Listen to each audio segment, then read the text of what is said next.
Bashan and I by Thomas Mann. Bashan puts in his appearance when spring, which all men agree is the fairest season of the year, comes round again and happens to do honor to its name. I love to go for half an hour's stroll in the open air before breakfast. I take this stroll whenever the early chorus of the birds has succeeded in rousing me betimes, because I had been wise enough to terminate the preceding day at a seemly hour. And then I go walking, hatless, in the spacious avenue in front of my house, and sometimes in the parks which are more distant. Before I capitulate to the day's work, I long to draw a few draughts of young morning air and to taste the joy of the pure early freshness of things. Standing on the steps which lead down from my front door, I give a whistle. This whistle consists of two tones, a bass tone and a deeper quarter-tone, as though I were beginning the first notes of the second phrase of Schubert's unfinished symphony, a signal which may be regarded as equal in tonal value to a name of two syllables. The very next moment, as I go on towards the garden gate, a sound is heard in the distance, a sound at first almost inaudible, then growing rapidly nearer and clearer. A sound such as might ensue if a metal tag were to be set clinking against the brass trimmings of a leather collar. Then, as I turn round, I see Bashan curving in swift career around the corner of the house and heading for me full tilt as though he intended to knock me over. His efforts cause him to shorten his underlip a bit, so that 2 or 3 of his lower front teeth are laid bare. How splendidly they gleam in the early sun. Bashan comes straight from his kennel. This is situated behind the house under the floor of the veranda, which is supported on pillars. It is probable that, after a night of divers and unknown adventures, he had been enjoying a short morning doze in this kennel, until my 2-syllabic whistle roused him to swift activity.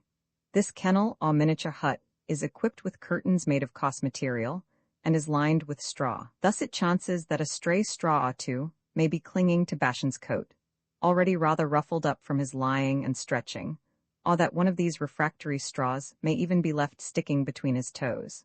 This is a vision which always reminds me of the old Count Moore in Schiller's Robbers, as I once saw him in a most vivid and imaginative production, coming out of the Hunger Tower, with a straw between 2 of his toes. Involuntarily, I take up a flank position to the charging Bashan as he comes storming onward, an attitude of defense, for his apparent intention of lunging himself between my feet and laying me low is most amazingly deceptive. But always at the last moment and just before the collision, he manages to put on the brakes and to bring himself to something which testifies to his physical as well as his mental self-control. And now, without uttering a sound, for Bashan makes but scant use of his sonorous and expressive voice, he begins to carry out a confused dance of welcome and salutation all about me, a dance consisting of rapid tramplings, of prodigious waggings which are not limited to that member which is intended for their proper expression, but which demand tribute of his entire hindquarters up to his very ribs, furthermore an annular contraction of his body, as well as darting, far-flung leaps into the air, also rotations about his own axis, performances which, strange to say, he endeavors to hide from my gaze, for whenever I turn towards him, he transfers them to the other side. The very moment, however, I bend down and stretch out my hand, he is brought suddenly with a single leap to my side. There he stands like a statue, with his shoulder blade pressing against my shinbone. He stands aslant, with his strong paws braced against the ground, his face uplifted towards mine, so that he peers into my eyes from below, and in a reversed direction. His stillness, whilst I pat his shoulder and mutter friendly words, breathes forth the same concentration and emotion as the preceding delirium. He is a short-haired setter, if you will not take this designation too sternly and strictly, but with a grain of salt. For Bashan cannot really claim to be a setter such as are described in books, a setter in accordance with the most meticulous laws and decrees.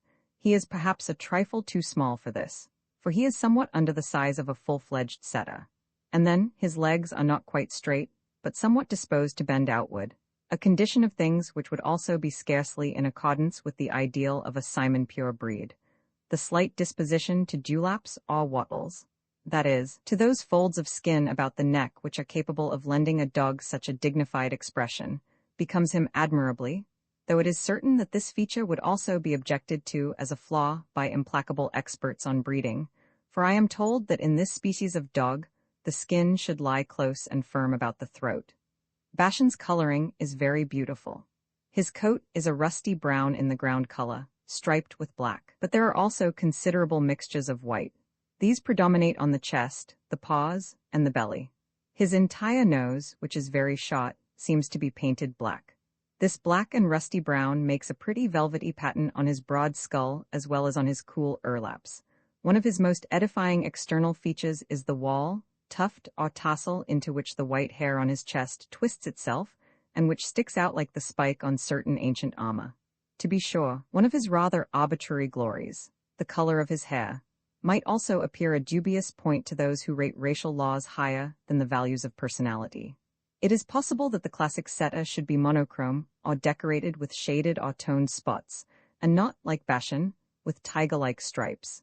But the most emphatic warning against classifying Bashan in any rigid or ironclad category is a certain drooping manner of the hirsute appendages about the corners of his mouth and the underside of his jaws, features which might not incorrectly be designated as a kind of bristling mustache and goatee, features which, if you will rivet your eye upon them from near or far, will remind you of a griffon or an Airedale terrier. But what odds? Setter or pointer or terrier, Bashan is a fine and handsome animal. Look at him as he leans rigidly against my knee and looks up at me with a profound and concentrated devotion. His eye, his eye, is beautiful, soft, and wise, even though a trifle glossy and protuberant. The iris is a rusty brown, of the same color as his coat, though it forms only a small ring in consequence of the tremendous expanse of the black mirrors of the pupils. On the outer periphery, the color blends into the white of the eye, swimming in it, as it were. The expression of his face, an expression of reasonable cheerfulness, proclaims the fine masculinity of his moral nature, which is reflected physically in the structure of his body. The vaulted chest, beneath whose smooth, supple, and clinging skin the ribs show powerfully, the drawn-in haunches, the nervous, clear-veined legs, the strong and well-shaped paws, all proclaim a brave heart and much virile virtue, proclaim peasant blood, hunting blood. Yes, there can be no doubt of it. The hunter and the tracker dominate prodigiously in Bashan's education. He is a bona fide setter, if you must know, even though he may not owe his existence to some snobbish bit of blue-blooded inbreeding. And this perhaps is what I would imply by the rather confused and unrelated words which I addressed to him whilst patting him on the shoulder blade. He stands and stares, listening intently to the tone of my voice. He finds that this tone is full of accents which decidedly approve of his existence, something which I am at pains to emphasize in my speech. And suddenly, with an upward lunge of the head and a swift opening and shutting of his jaws, he makes a snap towards my face, as though he intended to bite off my nose, a bit of pantomime that is obviously meant to be an answer to my remarks, and which invariably throws me backward in a sudden recoil, laughing, as Bashan well knows. He intends this to be a kind of air kiss, half tenderness, half mischievousness, a maneuver which has been peculiar to him from puppyhood on. I had never observed it in the case of any of his predecessors. Moreover, he at once begs pardon for the liberty he has taken by waggings, short abrupt bows, and an embarrassed air. And then we pass out of the garden gate into the open. We are now invested with a sound of rushing and roaring, as of the sea. For my house fronts almost directly on the river Issa, rolling rapidly, as in the famous lines by Campbell, and foaming over flat terraces in its bed. We are separated from it only by the rows of poplars, by a strip of fenced-in grass which is planted with young maples, and an elevated road which is fringed by great aspens, giants which conduct themselves in the same bizarre manner as willows, and snow up the whole region with their white, seed-bearing fluff at the beginning of June. Up river, towards the city, I see a detachment of pioneers practicing the building of a pontoon bridge. The thudding of their heavy boots upon the boards and the shouts of their officers echo across the stream. From the farther bank there come sounds of industrial activity, for yonder, at some distance downstream from the house, there is a locomotive plant working under increased pressure. In accordance with the times, the tall windows of this great brick shed glow through the darkness at all hours of the night. New and beautifully lacquered engines hurry to and fro on their trial trips. A steam siren occasionally lets its heady howl be heard. A dull, thunderous puther makes the air quiver from time to time, and from the throats of several stacks the smoke creams darkly forth. This, however, is driven away by a kindly disposed wind towards the distant tracts of woods, so that it seldom rolls across the river. Thus in the suburban, semi-rural solitude of this region, The whisperings of contemplative nature mingle with those of human activity. Over all lies the blank-eyed freshness of the morning hour. According to the daylight saving law, the time might be 7:30 when I take my walk. In reality, it is 6:30. With arms crossed behind my back, I stroll through the tender sunshine down the poplar-lined avenue, barred by the long shadows of the trees. From here I cannot see the river, but its broad and even flow is audible. There is a soft whispering in the trees, the penetrating twittering, fluting, chirping, and sob-like trill of the songbirds fills the air. Under the moist blue heavens, an aeroplane coming from the east, a stark mechanical bird with a roaring voice, now swelling, and now softly ebbing away, steers its independent way across land and river, and Bashan delights my eye with beautiful leaps at full length to and fro across the low fence of the grass plot to the left. Bashan is jumping because he actually knows that I take pleasure in his jumping. Often by means of calls and knockings upon the fence have I encouraged him in it and praised him when he had fulfilled my wishes. And now, too, he comes after almost every jump, so that I may tell him that he is a daring and elegant fence vaulter, at which he also ventures a jump or two towards my face, and beslubbers my thrust-out, defensive arm with the slaver of his mouth.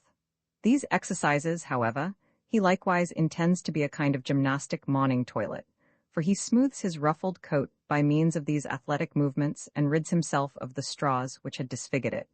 It is good thus to go walking in the morning, the senses rejuvenated, the spirit purged by the healing bath and long Lethean draught of the night. You look upon the day that lies before you, regard it with strong, serene confidence, but you hesitate lazily to begin it. You are master of an unusually free and unburdened span of time lying between the dream and the day, your reward for the good use you have made of your time. The illusion that you are leading a life that is constant, simple, undissipated, and benignly introspective, the illusion that you belong utterly to yourself, renders you happy. Man is disposed to regard his case or condition of the moment, be this glad or troubled, peaceful or passionate, for the true, essential, and permanent aspect of his life, and above all is in fancy inclined to elevate every happy extempore to a radiant rule and an unbreakable habit, whereas he is really condemned to live by improvisation, from hand to mouth, so to speak. So, drawing in deep breaths of the morning air, you believe in your freedom and in your worth, though you ought to be aware, and at heart are aware, that the world is holding its snares ready to entangle you in them, and that in all probability you will again be lying in bed until 9 tomorrow morning, because you had got into it at 2 the night before, heated, befogged, and full of passionate debate. Well, so be it.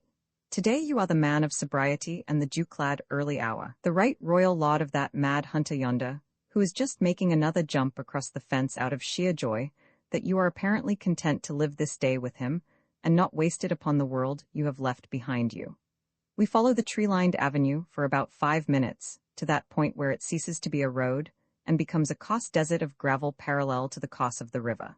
We turn our backs upon this and strike into a broad, finely gravelled street which, like the poplar-lined road, is equipped with a cycle path, but is still void of houses. This leads to the right, between low-lying allotments of wooded land, towards the declivity which bounds our riverbanks, Bashan's field of action towards the east. We cross another street of an equally futuristic nature, which runs openly between the woods and the meadows, and which, farther up in the direction of the city and the tram stop, is lined with a compact mass of flats. A slanting pebble path leads us to a prettily arranged dingle, almost like a kurgaton to the eye, but void of all humanity, like the entire district at this hour. There are benches along the rounded walks, which enlarge themselves here and there to rondels, or to trim playgrounds for the children, and to spacious plains of grass on which are growing old and well-formed trees with deep pendant crowns, revealing only a short stretch of trunk above the grass. There are elms, beeches, limes, and silvery willows in park-like groups. I find great pleasure in this carefully groomed park, in which I could not wander more undisturbed if it were my own. It is perfect and complete. The gravel paths which curve down and around the gentle, sloping lawns are even equipped with stone gutters, and there are far and pleasing glimpses between all this greenery, the architecture of a few villas which peer in from both sides and form the background. Here for a little while I stroll to and fro upon the walks, whilst Bashan, his body inclined in a centrifugal plane, and drunk with joy of the fetless, unlimited space about him, executes gallopades criss and cross, and head over heels upon the smooth, grassy surfaces.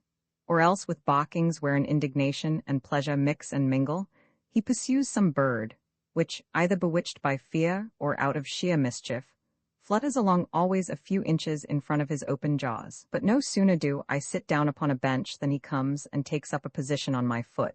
It is one of the immutable laws of his life that he will run about only when I myself am in motion, and that as soon as I sit down he too should become inactive. The necessity for this is not quite obvious, but to Bashan it is as the laws of the Medes and Persians. It is quaint, cozy, and amusing to feel him sitting upon my foot and penetrating it with the feverish glow of his body.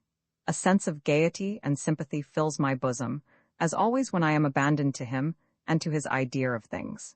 His manner of sitting is a bit peasant-like, a bit uncouth, with his shoulder blades turned outward and his paws turned in, irregularly.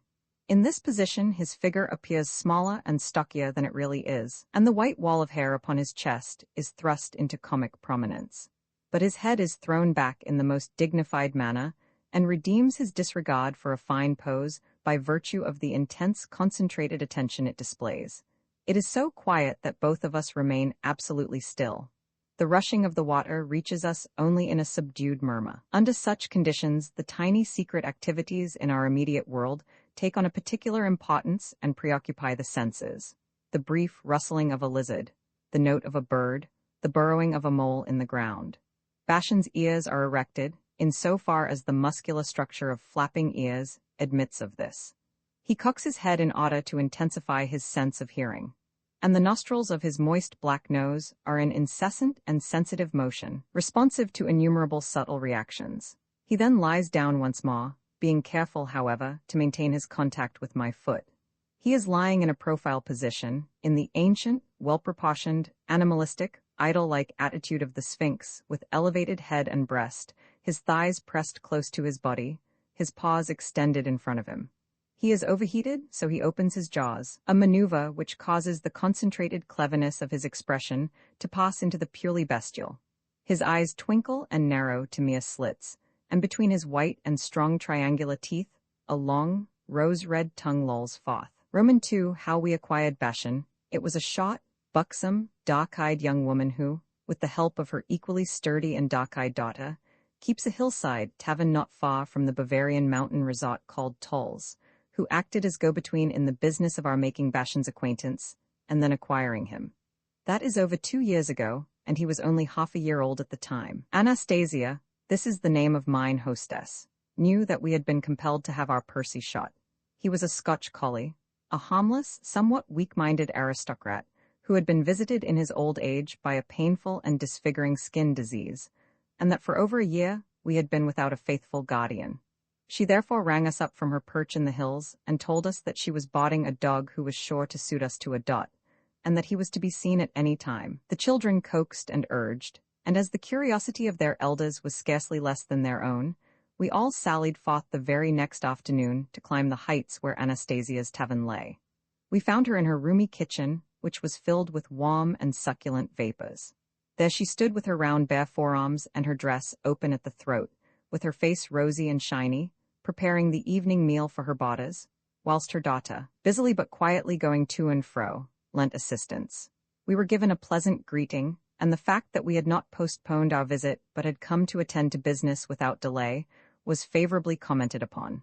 In answer to our inquisitive glances, Rissy, the daughter, steered us toward the kitchen table. Here she bent down, placed her hands upon her knees, and directed a few flattering and encouraging words under the table. There, tied to a table leg with a frazzled rope, stood a creature of whom we had until then been unaware in the smoldering half-light of this kitchen. It was a vision, however, which would have induced anyone to burst into peals of pitying laughter. There he stood on long, knock-kneed legs, his tail between them, his forefeet close together, his back arched. He was trembling. It is possible that he was trembling out of fear, but one had the impression that it was due to a lack of flesh and fat, for the little apparition before us was a mere skeleton, a chest with a spinal column covered with rough hair and supported on 4 sticks. He had drawn back his ears, a muscular maneuver which, of course, immediately extinguishes every gleam of intelligent cheerfulness in a dog's physiognomy. This effect in his still so childish face was so extreme that it expressed nothing but stupidity and misery, as well as an insistent plea for consideration. There was also the fact to consider that the appendage, which one might now call his goatee, was at that time still more developed in relation to the rest of his face, something which gave to the aggregate woebegonness of his appearance a trace of sour hypochondria. We all bent down to address comforting and coaxing words to this picture of misery. Anastasia, from her post in front of the stove, mingled her remarks with the rapturous and pitying exclamations of the children, and retailed information as to the personality of her bada. His name, she declared in her pleasant and even voice, was for the time being, Lux. He was the son of most respectable parents. She was personally acquainted with his mother, and as for his father, she had heard nothing but good of him. Lux was born on a farm at Hugglefing, and it was only owing to special circumstances that his owners were willing to sell him so cheaply. For that reason they had brought him to the tavern, in view of the lively traffic there. They had come in a small wagon, and Lux had gallantly trotted the whole 20 kilometers between the hind wheels. She had at once thought of us, for she knew we were looking for a good dog, and she felt quite certain that we could not help taking him. If we could decide upon taking him at once, it would be a fine thing all round. She was sure that we would have great joy of him, and as for him, he would no longer be alone in the world, but have a cozy berth, and she, Anastasia, would cease to worry about him. We ought, however, not to be prejudiced against him because of the faces he was now making. He was a bit cowed at present and not sure of himself because of the strange surroundings. But we would soon see that he had a fine pedigree, that his parents were excellent stock. Yes, we objected, but it was clear, was it not, that these parents of his had not been well matched? Oh, yes, they had, and both of them were a fine breed, too. She, Anastasia, would guarantee that his points were all good. He was also unspoiled and very moderate in his demands, something which was worth a good deal in such lean times as these. Up to the present he had supported himself entirely on potato skins. She suggested that we take him home first, on probation, as it were. We were under no obligation at all. In case we did not like him, she would take him back and return the small sum we had paid. She was not afraid to say this, not afraid that we might take her at her word. For knowing us as she did, and knowing him, too, both parties to the bargain, she was convinced that we should learn to love him and never think of ever giving him up again. She said a good deal more in this vein, quietly, glowingly, and amiably, the while she negotiated things on the stove, with the flames at times shooting up magically in front of her. And finally she came herself, and with both hands opened Lux's mouth in order to show us his fine teeth, and for some mysterious reason also the rosy and riffled roof of his mouth. Upon our asking, with professional air, whether he had already had the mange, she replied with a slight show of impatience that she did not know. And as to his size when he had finally stopped growing, well, she declared with a smart promptness, this would be exactly that of our deceased Percy. There was a good deal more of talk to and fro, a good deal of warm-hearted encouragement on the part of Anastasia, reinforced by pleas from the children, and a good deal of half-conquered irresolution on our part. We finally begged leave to be permitted to consider the matter for a short time, and this was graciously granted us. And so we descended to the valley, thoughtfully rehearsing and ruminating upon our impressions. That bit of four-legged misery under the table had naturally captured the hearts of the children, and we grown-ups attempted in vain to smile away their lack of taste and judgment. We, too, felt a tugging at our hearts, and realized all too clearly that we should be hard put to it to banish the vision of the unfortunate Lux from our memories. What was to become of him? If we turned away in contumely, into what hands would he fall? A terrible and mysterious figure arose in our fantasies, the knacker in his flaying house, from whose loathsome attentions we had once saved Percy by means of a few chivalrous bullets from the rifle of a gamekeeper and the honorable burial place we had given him at the edge of our garden. If we were minded to leave Lux to an unknown and possibly ghastly fate, we should not have been so careless as to make his acquaintance, and to look upon his childish face with the goatee. But now that we were aware of his existence, a responsibility seemed laid upon us which we could dispute only with difficulty and with forced, half-hearted denials. Thus it came about that the third day following saw us once more climbing up that gentle spur of the lower Alps. It was not that we had already decided upon the acquisition of Lux, but we saw that, things being as they were, it was not likely that the matter would have any other outcome. This time we found Anastasia and her daughter sitting opposite each other at the kitchen table and drinking coffee. Between them, in front of the table, sat he who bore the preliminary name of Lux, sat as he is still accustomed to sit today, his shoulder blades twisted like a yokel's, his paws turned in. Under his wan leather collar, there was a little nosegay of wildflowers, which decidedly augmented his appearance and lent it something festive, like that of an enterprising village youth on a Sunday, or the bridegroom at a country wedding. The young hostess, who herself made a neat and pretty appearance in her peasant costume with its laced velvet bodice, had furbished him out in this fashion in order to celebrate his entry into his new home, as she put it, and mother and daughter both assured us that they had been absolutely certain that we should come again to fetch Lux, and that they knew that we should come today. Thus all further controversy and debate proved to be impossible, in fact, precluded almost before we had entered. In her own pleasant way, Anastasia thanked us for the purchase money which we handed to her, and which amounted to 10 marks. It was clear that she had imposed this price upon us more in our own interests than in hers, or those of the farmer folk who had Lux to sell. That is, she felt that it was necessary to give a positive, computable value to poor Lux in our eyes. This we understood, and gladly paid the tribute. Lux was detached from his table leg, the end of the rope handed over to me, and thus we passed over the threshold of Anastasia's kitchen, our procession attended by the most friendly wishes and congratulations. It was, however, not a triumphal procession, which proceeded on the hour's march towards home with our new household companion, the less so since our bridegroom soon lost his nosegay. It is true that we read amusement, and also mocking and derogatory depreciation in the glances of the people we met, the opportunities for which became multiplied as we made our way through the marketplace, longitudinally. To cap everything, we soon discovered that Lux was suffering from a disorder of the bowels, apparently a chronic one, something which forced us to make frequent halts under the cynical eyes of the townspeople.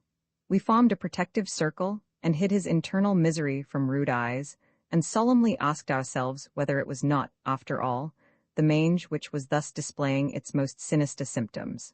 But this anxiety was uncalled for, as the future proved to us, for we soon saw that we had to deal with a sound and hearty constitution which has proved itself proof against plagues and distempers up to this very moment. As soon as we reached home, the servant maids were called forth, so that they might make acquaintance with this new addition to the family, and also deliver their humble judgment upon him. We saw that they had been prepared to express admiration, but after they had caught sight of him, and read our own vacillating and uncertain looks, they broke into rude laughter, turned their backs upon him of the rueful countenance, and made motions of rejection in his direction. Confirmed by this in our doubt as to whether they would fully appreciate the humanitarian nature of the small fee which Anastasia had demanded, we declared that the dog had been presented to us, and then we led Lux to the veranda, and set before him a welcoming feast composed of liberal scraps of considerable content. But his timidity caused him to reject all this.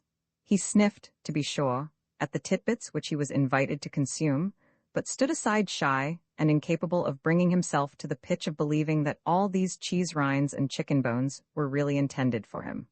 On the other hand, he did not reject the sack which we had stuffed with seaweed, and which we had made ready upon the floor for his comfort. And there he lay down with his paws tucked under him, whilst we retired to the inner rooms, and consulted as to the name which he was finally to bear through all the years to come. He still refused to eat on the following day. Then followed a period during which he devoured indiscriminately everything that came within the radius of his jaws, until he attained the necessary degree of quiet regularity and critical dignity in matters of diet. The process of his domiciling and civic habitation should be described in some bold and spacious manner. I shall not lose myself in a too meticulous portrayal of this process. It suffered an interruption through the temporary disappearance of Bashan. The children had led him into the garden, and they had taken off the rope in order to give him freedom of action. During an unguarded moment, he had escaped into the vastness of the outer world through the gap left between the lower part of the gate and the gravel path. His disappearance aroused grief and consternation, at least among the master and mistresses of the house, for the servants were disposed to make light of the loss of a gift dog, if they really regarded it as a loss at all. The telephone began to play tempestuously between our domain and Anastasia's mountain caravanserai, at which we hopefully adjudged him to be. but in vain, he had not shown himself there. 2 days heavy with care went by, and then Anastasia reported that she had received tidings from Huggelfing that Lux had appeared at the parental farm an hour and a half ago. He was there, no denying it. The idealism of his instinct had drawn him back to the world of potato parings. And in lonely, one-day marches, facing all kinds of wind and weather, he had covered the 20 kilometers which he had once traveled between the wheels of the farm wagon. And so, his farmer owners were obliged to hitch up this vehicle in order to deliver the fugitive homecomer into Anastasia's hands once more.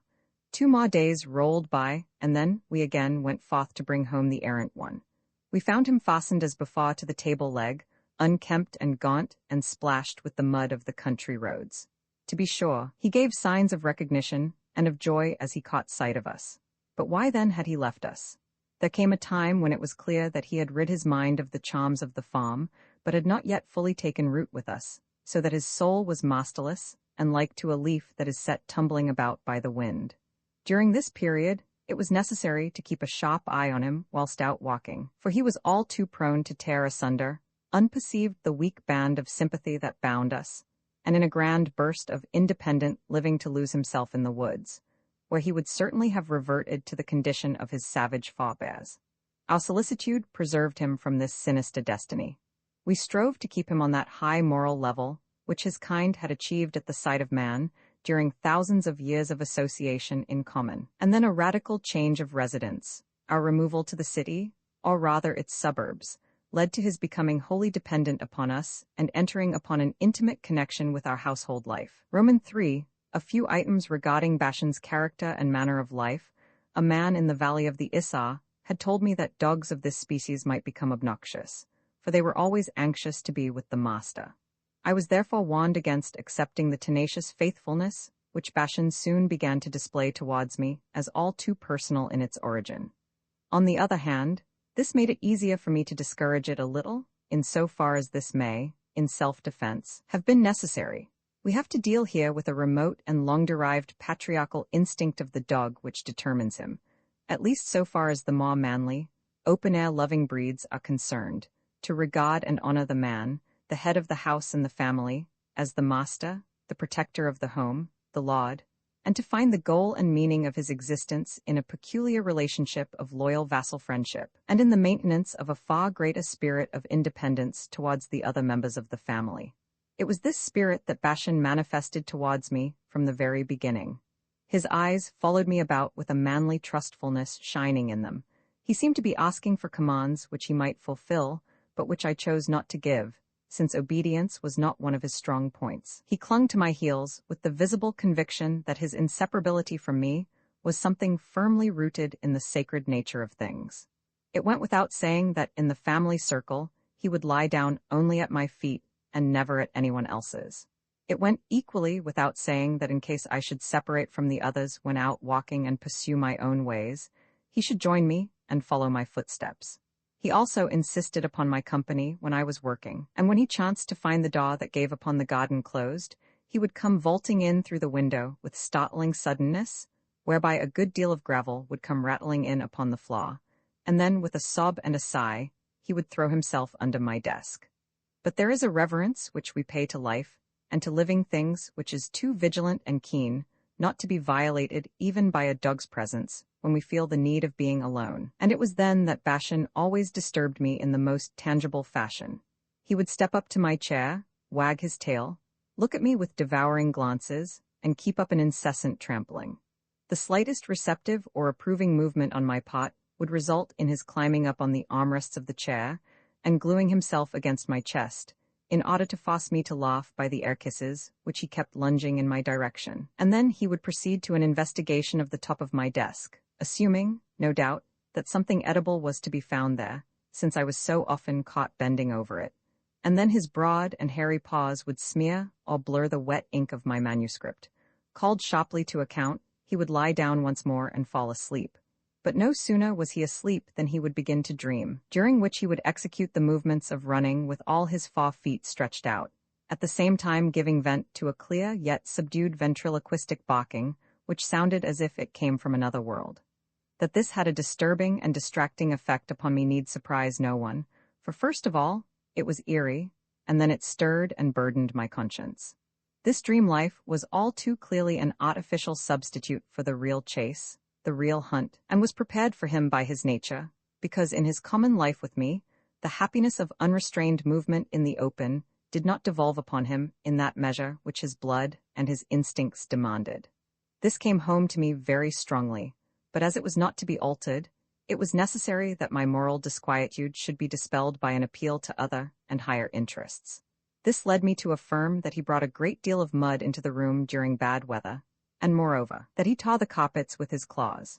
Hence, as a matter of principle, he was forbidden to remain in the house or to bear me company as long as I chanced to be in the house, even though occasional exceptions were made. He understood this law at once and submitted to the unnatural prohibition, since it was precisely this which expressed in itself the inscrutable will of the master and lord of the house. For this remoteness from me, which often continues, especially in the winter, for the greater part of the day, is merely a matter of being away, no actual separation or lack of connection. He is no longer with me, by my orders, but then that is merely the carrying out of an order, after all a kind of negative being with me, as he would say. As for any independent life which Bashan might lead without me during these hours, that is not to be thought of. Through the glass door of my study, I see him disporting in a clumsy, uncle-like manner with the children on the small patch of grass in front of the house.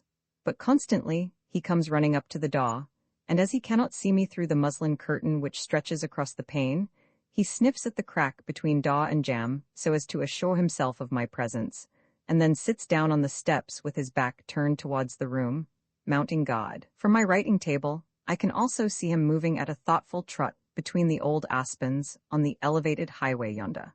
But such promenades are merely a tepid pastime devoid of pride, joy, and life, and it would be unutterably unthinkable that Bashan should take to devoting himself to the glorious pleasures of the chase upon his own account, even though no one would hinder him from doing this, and my presence, as will be shown later, would not be particularly favorable towards such an objective. He begins to live only when I go forth, though, alas, he cannot always be said to begin life even then. For after I leave the house the question is whether I am going to turn towards the right, that is, down the avenue that leads into the open and to the solitude of our hunting grounds, or towards the left in the direction of the tram station, in order to ride to the city and into the great and spacious world. It is only in the first instance that Bashan finds that there is any sense in accompanying me. At first he joined me after I had chosen the great and spacious world, regarded with vast astonishment the car as it came thundering on, and, forcibly suppressing his shyness, made a blind and loyal jump upon the platform, directly amongst the passengers. But the storm of public indignation swept him off again, and so he resolved to go galloping alongside the roaring vehicle, which bore so little resemblance to the farm wagon between the wheels of which he had once trotted. Faithfully he kept step as long as this was possible, and his wind would no doubt have held out too.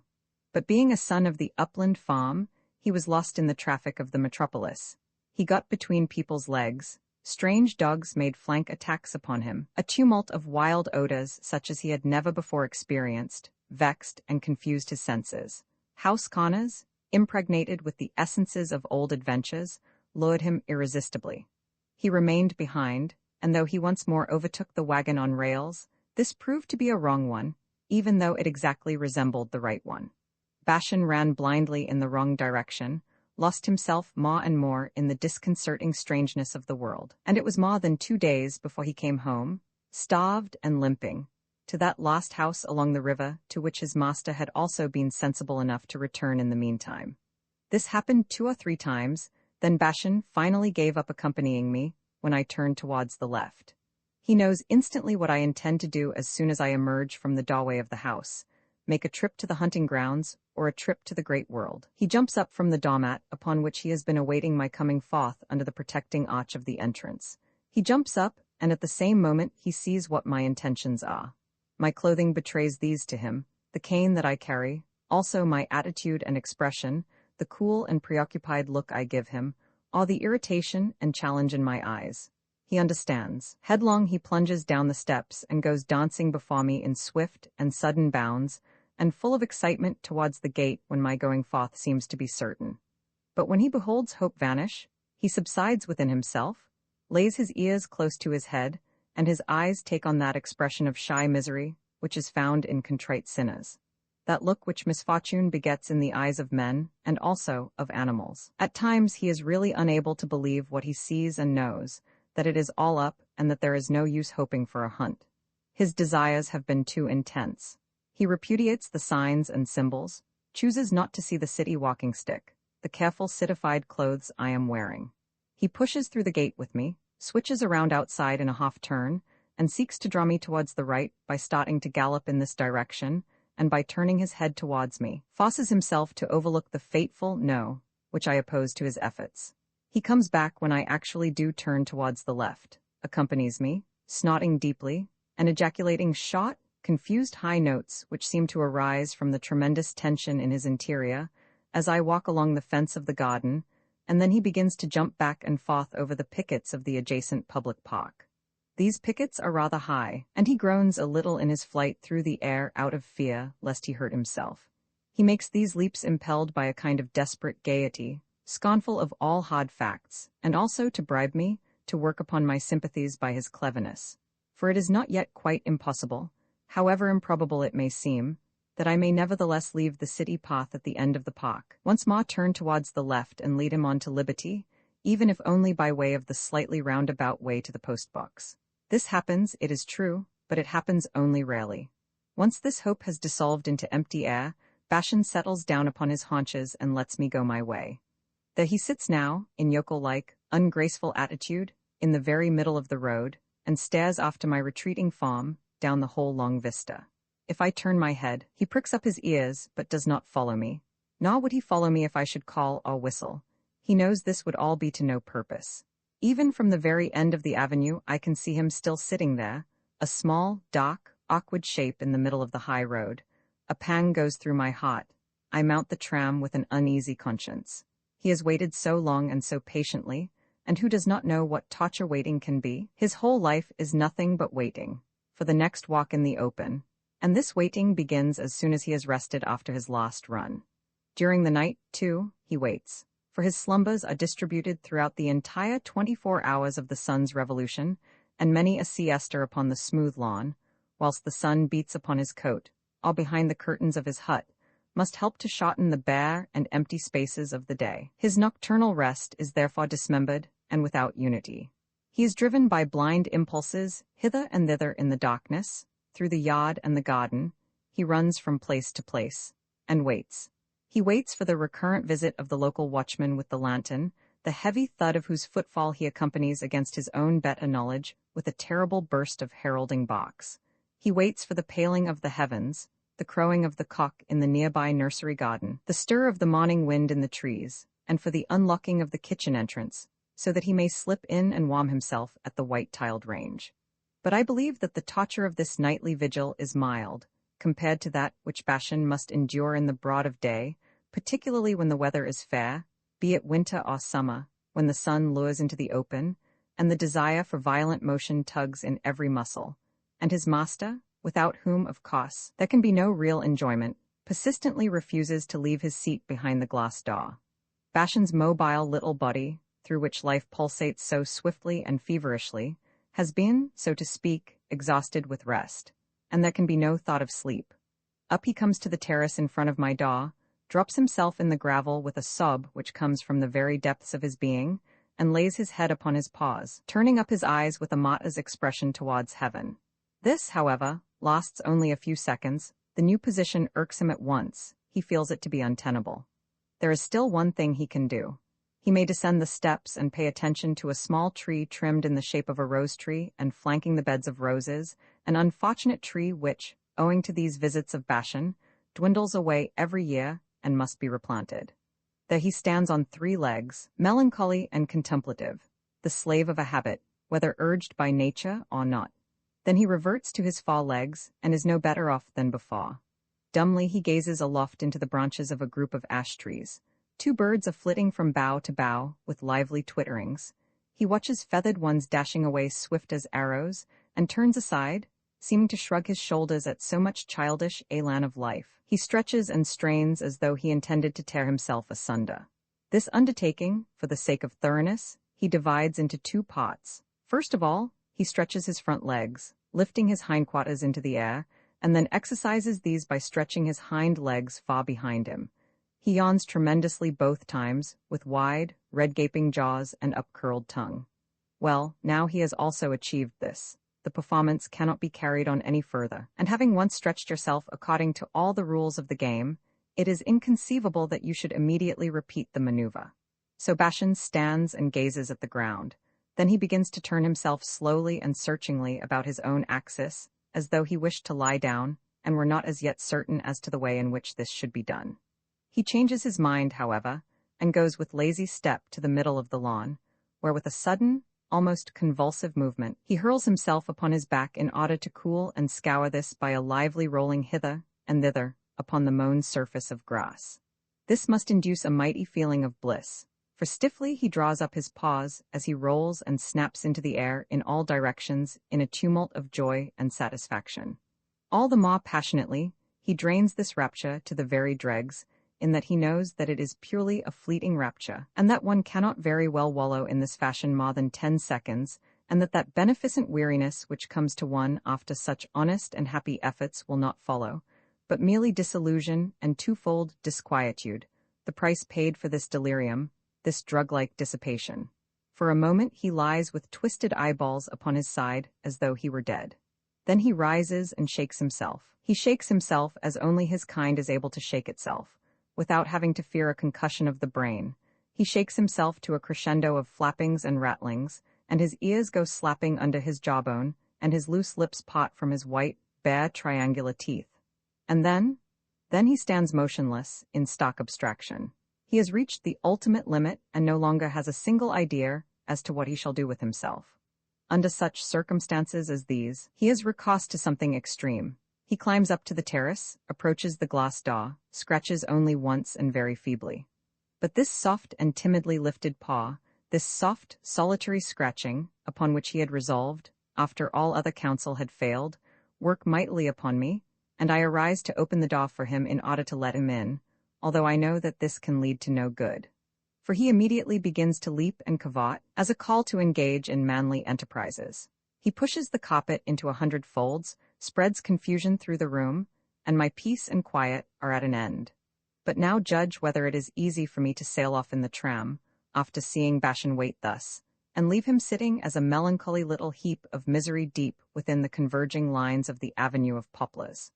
When the summer is on, and the daylight is long and lingering, this misfortune may not be so overwhelming, for then there is always a good chance that at least my evening promenade will take me out into the open, so that Bashan, even though the period of waiting be arduous, may nevertheless still meet with his reward, and, provided one has a certain amount of luck, be able to chase a rabbit.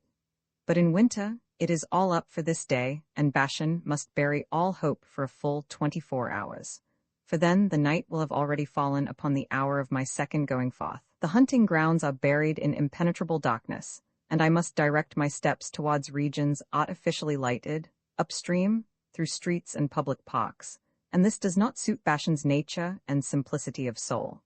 It is true that at first he followed me even here, but soon gave this up and remained at home.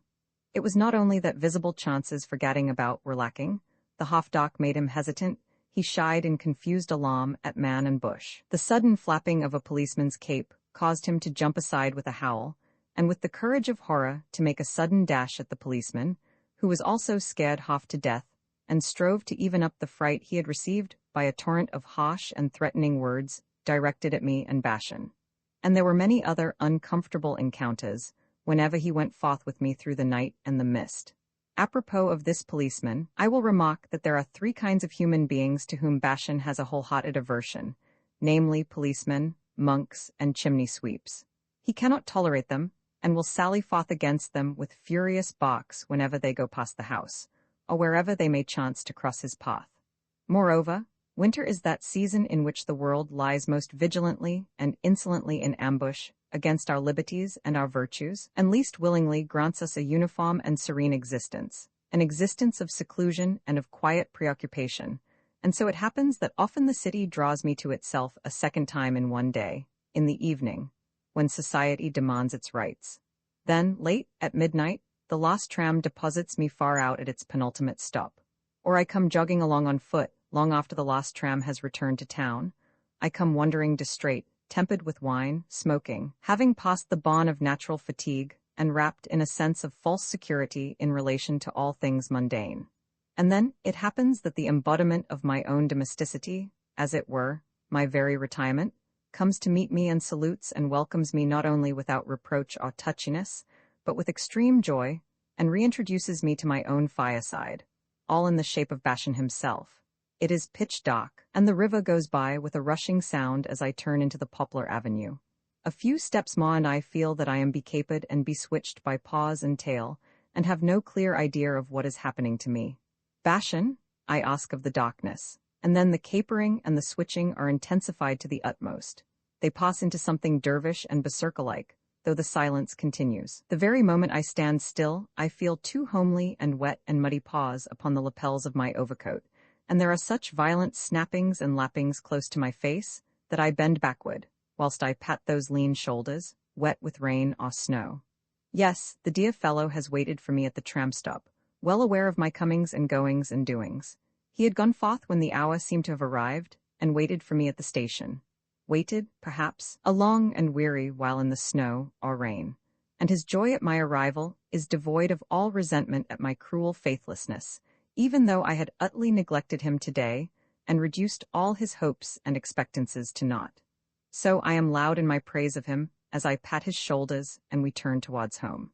I tell him that he has acted nobly, and deliver myself of momentous promises with regard to the day which is already under way. I assure him, that is to say not so much him as myself, that we shall go hunting together tomorrow without fail, no matter what the weather. Amidst resolutions such as these, my mood of universality evaporates, seriousness and sobriety slink back into my soul, and my fancy, now full of the hunting grounds and their loneliness, is seized by a perceptions of higher, secret, and wondrous obligations. But I am moved to add further details to this transcript of Bashan's character, so that the willing reader may see it in the nth degree of vivid verisimilitude. I might perhaps proceed with more or less skill by drawing a comparison between Bashan and the lamented Percy, for a contrariety more sharply defined than that which distinguished their respective natures is scarcely conceivable within one and the same species. As a basic consideration, one must remember that Bashan enjoys perfect mental health, whilst Percy, as I have already intimated, was, as is not uncommon with dogs of blue-blooded pedigrees, a perfect fool his whole life long, crazy, a very model of overbred impossibility. Mention of this has been made in a more momentous connection, in a previous chapter. I would merely mention here as a contrast Bashan's simple and popular ways as these manifest themselves when going for walks, or when making salutations. Occasions upon which the enunciation of his emotions remains within the bounds of common sense and a sound haughtiness, without ever touching the limits of hysteria. Limits which Percy often transgressed on these occasions, and that in the most disconcerting fashion. But the whole antithesis between the two creatures is by no means exhausted in this, for this antithesis is in truth a mixed and complicated one. Bashan, you must know, is somewhat crude, like the common people themselves, but like them, also soft and sentimental, whilst his noble predecessor combined more delicacy and possibilities of pain with an incomparably prouder and firmer spirit, and despite his silliness, far excelled that old yokel Bashan in the matter of self-discipline. It is not in defense of an aristocratic cult of values that I call attention to this mixture of opposite qualities, of coarseness and tenderness, of delicacy and resolution, but purely in the interests of life and actuality. Bashan, for example, is just the man for spending even the coldest winter nights in the open, that is on the straw behind the coarse burlap curtains of his kennel. A slight affection of the bladder prevents him from spending 7 hours uninterruptedly in a locked room without committing a nuisance, a weakness of his which caused us to lock him out during the inhospitable time of the year, setting a justifiable faith in his robust health. Only once, after a particularly icy and foggy night, did he make his appearance with mustaches and goatee miraculously frosted and iced, and with that jerky, one-syllabic cough peculiar to dogs. But a few hours, and lo, he had conquered the cold and was none the worse for it. But never would we have dared to expose the silken-haired Percy to the inclemency of such a night. On the other hand, Bashan stands in great fear of even the slightest pain, and every twinge wrings from him a response, the whining complaint of which would arouse aversion, if its naive, folkish quality did not disarm one and set the springs of gaiety aflow. Again and again, during his prowlings in the underwood, I have heard him squeal aloud. A thorn had chanced to prick him, or a resilient branch had switched him across the face, and if he happened to have scratched his belly a little in vaulting over the fence, or sprained his foot, I have been treated to an antique hero's chorus, a three-legged limping approach, an uncontrollable wailing and self-lamentation. And the more sympathetically I talked to him, the more insistent his clamor became, though in a quarter of an hour he would be swooping and running about as madly as before. Percy was of a different metal. Percy would grit his teeth and keep mum. He feared the rawhide whip just as Bashan fears it, and unfortunately he got a taste of it oftener than Bashan. For first of all, I was younger and more hot-tempered during his epoch than I am at present, and secondly, his heedlessness often assumed a wanton and sinister aspect which simply clamored for chastisement and urged me to it. When, driven to extremities, I would take down the whip from the nail, then, it is true, he would crawl under the table or bench and make himself small, but never a howl passed his lips when the blow, and perhaps yet another, came humming down upon his back. At most he gave a low moan, in case the whip bit too hard, but bully Bashan begins to shriek and whimper when I merely raise my arm. In short, he is without pride or dignity, without self-restraint or self-discipline.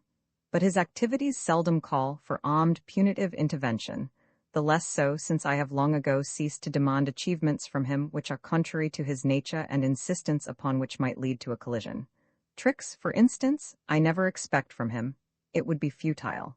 He is no savant, no marketplace miracle monger, no poodle-like valet, no professor, but a hunter-lad, full of go and vitality. I have already emphasized the fact that he is a splendid vaulter. If it be necessary, he will balk at no obstacle. If it be too high, he will simply take a running jump and climb over it, letting himself drop down on the other side. But take it he will. But the obstacle must be a real obstacle, that is, not one under which one may run or crawl, for then Bashan would consider it sheer insanity to jump over it. Such obstacles present themselves in the shape of a wall, a ditch, a barred gate, a fence without a hole. A horizontal bar, a stick held out, is no obstacle, and so, of course, one cannot well jump over it without bringing oneself into a silly contrariness to things as well as to one's reason. Bashan refuses to do this. He refuses.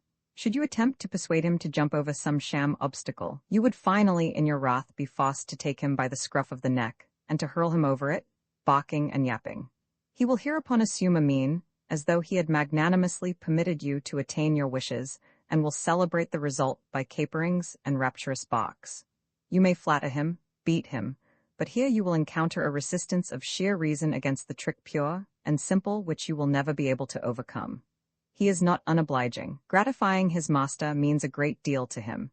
He will vault over a hedge at my wish or command, and not only from his own impulses, and gladly will he reap his meed of praise and thanks for this. But even though you should beat him half to death, he will not jump over a pole or a stick, but run under it.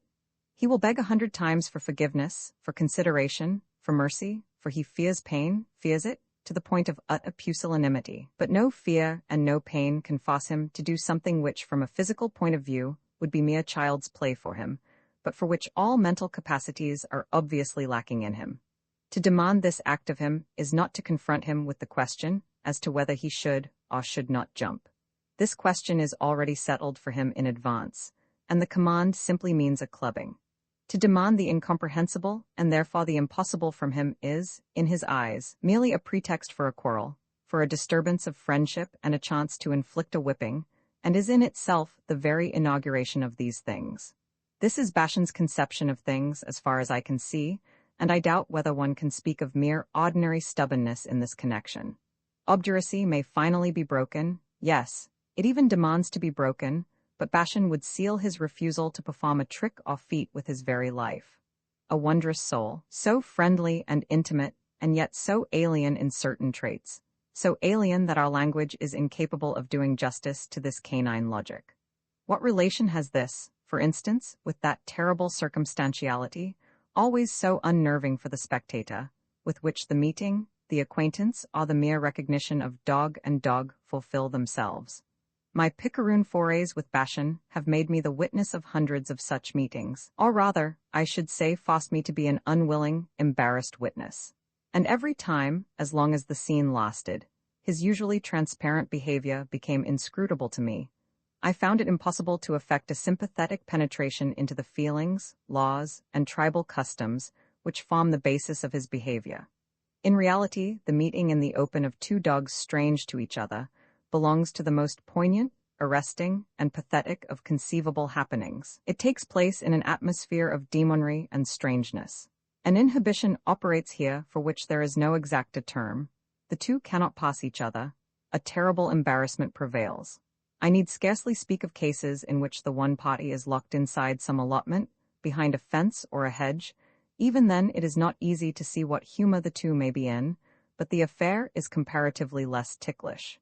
They scent each other from vast distances. Bashan suddenly appears at my side, as though seeking protection, and gives way to whimperings which proclaim an indefinite grief and perturbation of soul, whilst at the same time the stranger, the prisoner, starts up a furious barking, to which he seems anxious to give the character of vigilance energetically announcing itself, but which now and again impulsively reverts to tones which resemble those of Bashan's yearning, a tearfully jealous, a distressful whining. We approach the spot, drawing nearer and nearer. The strange dog has been awaiting us behind the fence. There he stands, scolding and lamenting his impotence, and makes wild leaps against the fence and pretends, no one can tell just how much he pretends, that he would infallibly tear Bashan to pieces if he could but reach him. In spite of this, Bashan, who might easily remain at my side and walk past, goes towards the fence. He must go. He would go even contrary to my orders. Not to go would violate some immanent law, far more deeply rooted, more inviolable than my own prohibition. So he walks up to the spot and, with a humble and inscrutable mien, fulfills that act of sacrifice which, as he well knows, always brings about a certain pacification and temporary reconciliation with the other dog, so long as he too performs the same act, even though it be in another spot and accompanied by low growlings and whines. Then both begin to chase wildly alongside the fence, the one on this, the other on the opposite side, dumb and always keeping parallel to each other. Both simultaneously face about at the end of the fence and race back towards the other end, turn about and race back once more. Suddenly, however, in the very middle, they remain as if rooted to the ground, no longer longitudinal to the fence, but at right angles with it, and touch noses through the rails. They stand thus for considerable time, and then once more resume their strange and ineffectual race, shoulder to shoulder on either side of the fence. Finally, however, my dog makes use of his liberty and races off. This is always a terrible moment for the imprisoned one. This sudden lighting out is to him something unendurable. It is villainy unutterable and unparalleled. To think that the other dog, his racial colleague, should really think of abandoning him. So he raves, howls, acts like one possessed, races up and down his territory, all by himself, threatens to jump over the fence and strangle the traitor, and keeps on hurling the vilest curses after him. Bashan cannot help hearing all this pother, and he is most disagreeably affected by it, as his guilty and diffident air proclaims. Still he refuses to look back, and jogs easily along. During this, the terrible maledictions to our rear gradually decline in intensity, and slowly die away into low whinings and thin yowls. Such is the customary course of events when one of the parties concerned happens to be under duress. But the strange contrariety of things reaches its apex when the rencontre takes place under equal conditions and both happen to be free of foot. It is extremely unpleasant to be obliged to describe this.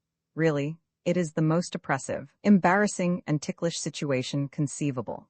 However, Bashan, who has just been blithely gambolling about, comes to me, simply forcing himself upon my attention with that peculiar sniffling and whining which arise from the very profounds of his nature. These sounds cannot be interpreted as the expression of any particular emotion, though I at once recognize them as an attempt to tell me of the approach of a strange dog. I peer sharply about me. No mistake, there he comes, and it is clear even from afar, as proclaimed by his cautious and hesitant advance, that he has become conscious of the other. My own anxiety is scarcely less than that of the other two. I have premonitions that this meeting is going to be precarious and highly undesirable. Go away, I say to Bashan. What do you mean by clinging to my leg? Can't you two carry on negotiations amongst yourselves, and at a distance? I try to push him away with my stick, for if it should come to a battle of bites, which, whether there be a reason for it or not, is extremely probable, it is sure to take place around my feet, and I shall become the center of a most unedifying tussle. Go away, I repeat hoarsely, but Bashan does not go away.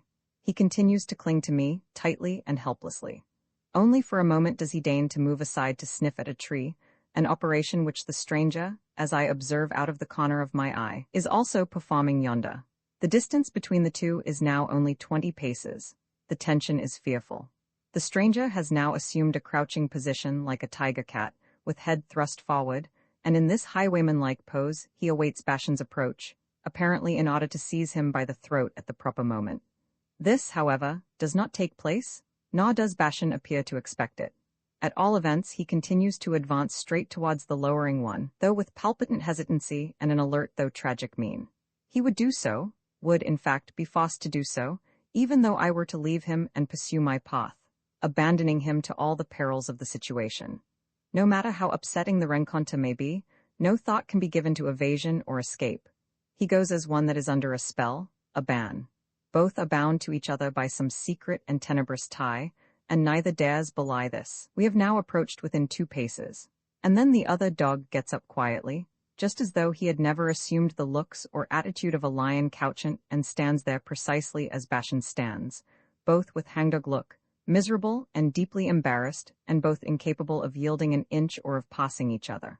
They would like to be free of all this. They turn away their heads, squint sadly aside. Thus they shove and slink towards each other, side by side, tense and full of a troubled watchfulness, flank to flank, and begin to snuffle at each other's hides. It is during this procedure that the growlings begin. Sotto voce, I call Bashan by name and warn him, for this is the fateful moment which is to decide whether a tussle and biting match is to take place, or whether I am to be spared this calamity. But the battle of bites, of tooth and claw, is upon us, in a flash. No one could say how or why. In a moment both of them are merely a tangle, a raving, chaotic tumult out of which arise horrible guttural cries, as of dragons of the prime tearing each other. In order to avert a tragedy, I am forced to interpose my stick, to seize Bashan by his collar or by the scruff of his neck, and to hoist him into the air with one arm with his antagonist hanging to him with locked jaws, or face whatever other terrors may be awaiting me, terrors which I am then fated to feel in every nerve during the greater part of the walk. But it also happens that the entire affair may pass off quite uneventfully, and, as it were, ebb away. Nevertheless, in both contingencies, it is difficult to get away from the spot, for even if these twain do not happen to clamp themselves together by the teeth, they remain fettered by a tenacious inner bond. In this case, things proceed as follows. You imagine that the 2 dogs have already passed each other, for they are no longer hesitating flank to flank, but are aligned almost in keel formation, the one with his head turned in one direction, the other with his in the opposite direction. They do not see each other. They scarcely turn their heads, merely squinting towards the rear, straining the eyeball back as far as possible. Even though they are already separated by some short distance, the tenacious, sinister tie still holds, and neither of them is sure whether the moment of liberation has arrived. Both would like to move off, but some inscrutable, conscientious anxiety prevents them from leaving the spot, until at last, the ban is broken, and Bashan, redeemed, and with the air of having just been granted a new lease of life, goes bounding off. I mention these things in order to indicate how strange and alien so close a friend may appear under certain circumstances, times when his entire nature reveals itself as something eerie and obscure. I brood upon this mystery, and find no answer save a shake of the head.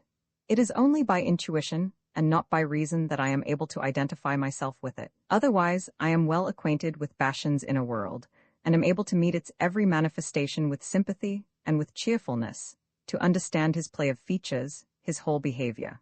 How well, for example, a solitary example, do I know that chirruping yawn to which he has recourse whenever he has been disappointed in the results of a walk. It may be that the walk was all too short or else barren of events in a spotting sense, as sometimes happens when I have begun my day's work a little later than usual, and have gone into the open air with Bashan for a brief quarter of an hour before sitting down at my desk.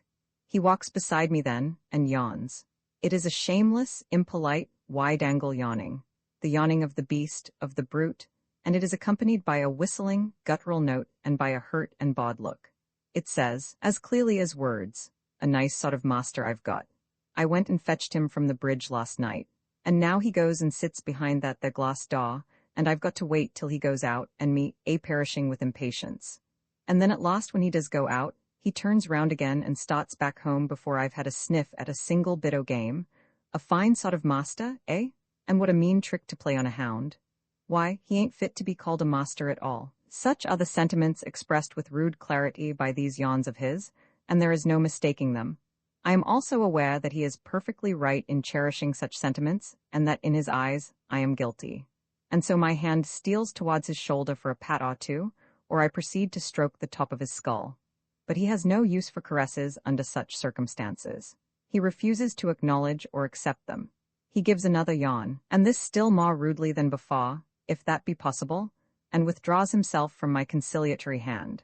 He withdraws himself, even though he is extremely fond of such caresses, in accordance with his earthy, all too earthy sentimentality, and in contradistinction to the impervious Percy.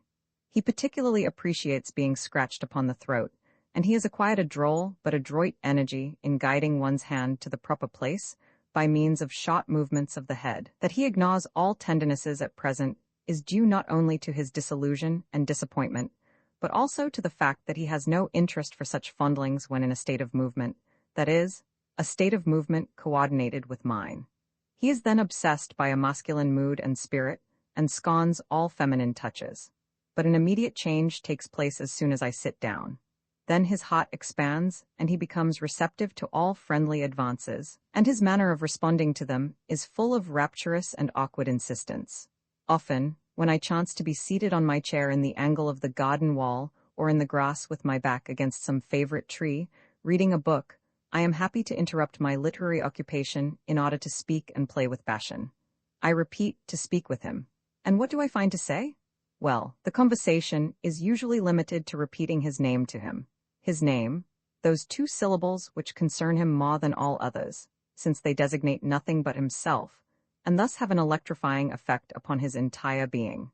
I thus stir and fire his consciousness of his ego by abjuring him in different tones and in different degrees of emphasis, to consider the fact that he is called Bashan, and that he is Bashan. By keeping this up for a short time, I am able to throw him into a state of veritable ecstasy, a kind of drunkenness of identity, so that he begins to rotate upon his own axis, and to send loud barks towards heaven, all out of sheer inner triumph, and the proud compulsion of his heart.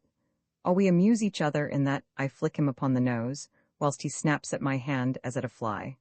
This forces both of us to laugh, yes, even Bashan must laugh. This laugh of his, to which I must instinctively respond, is for me the most wonderful and touching thing in the world.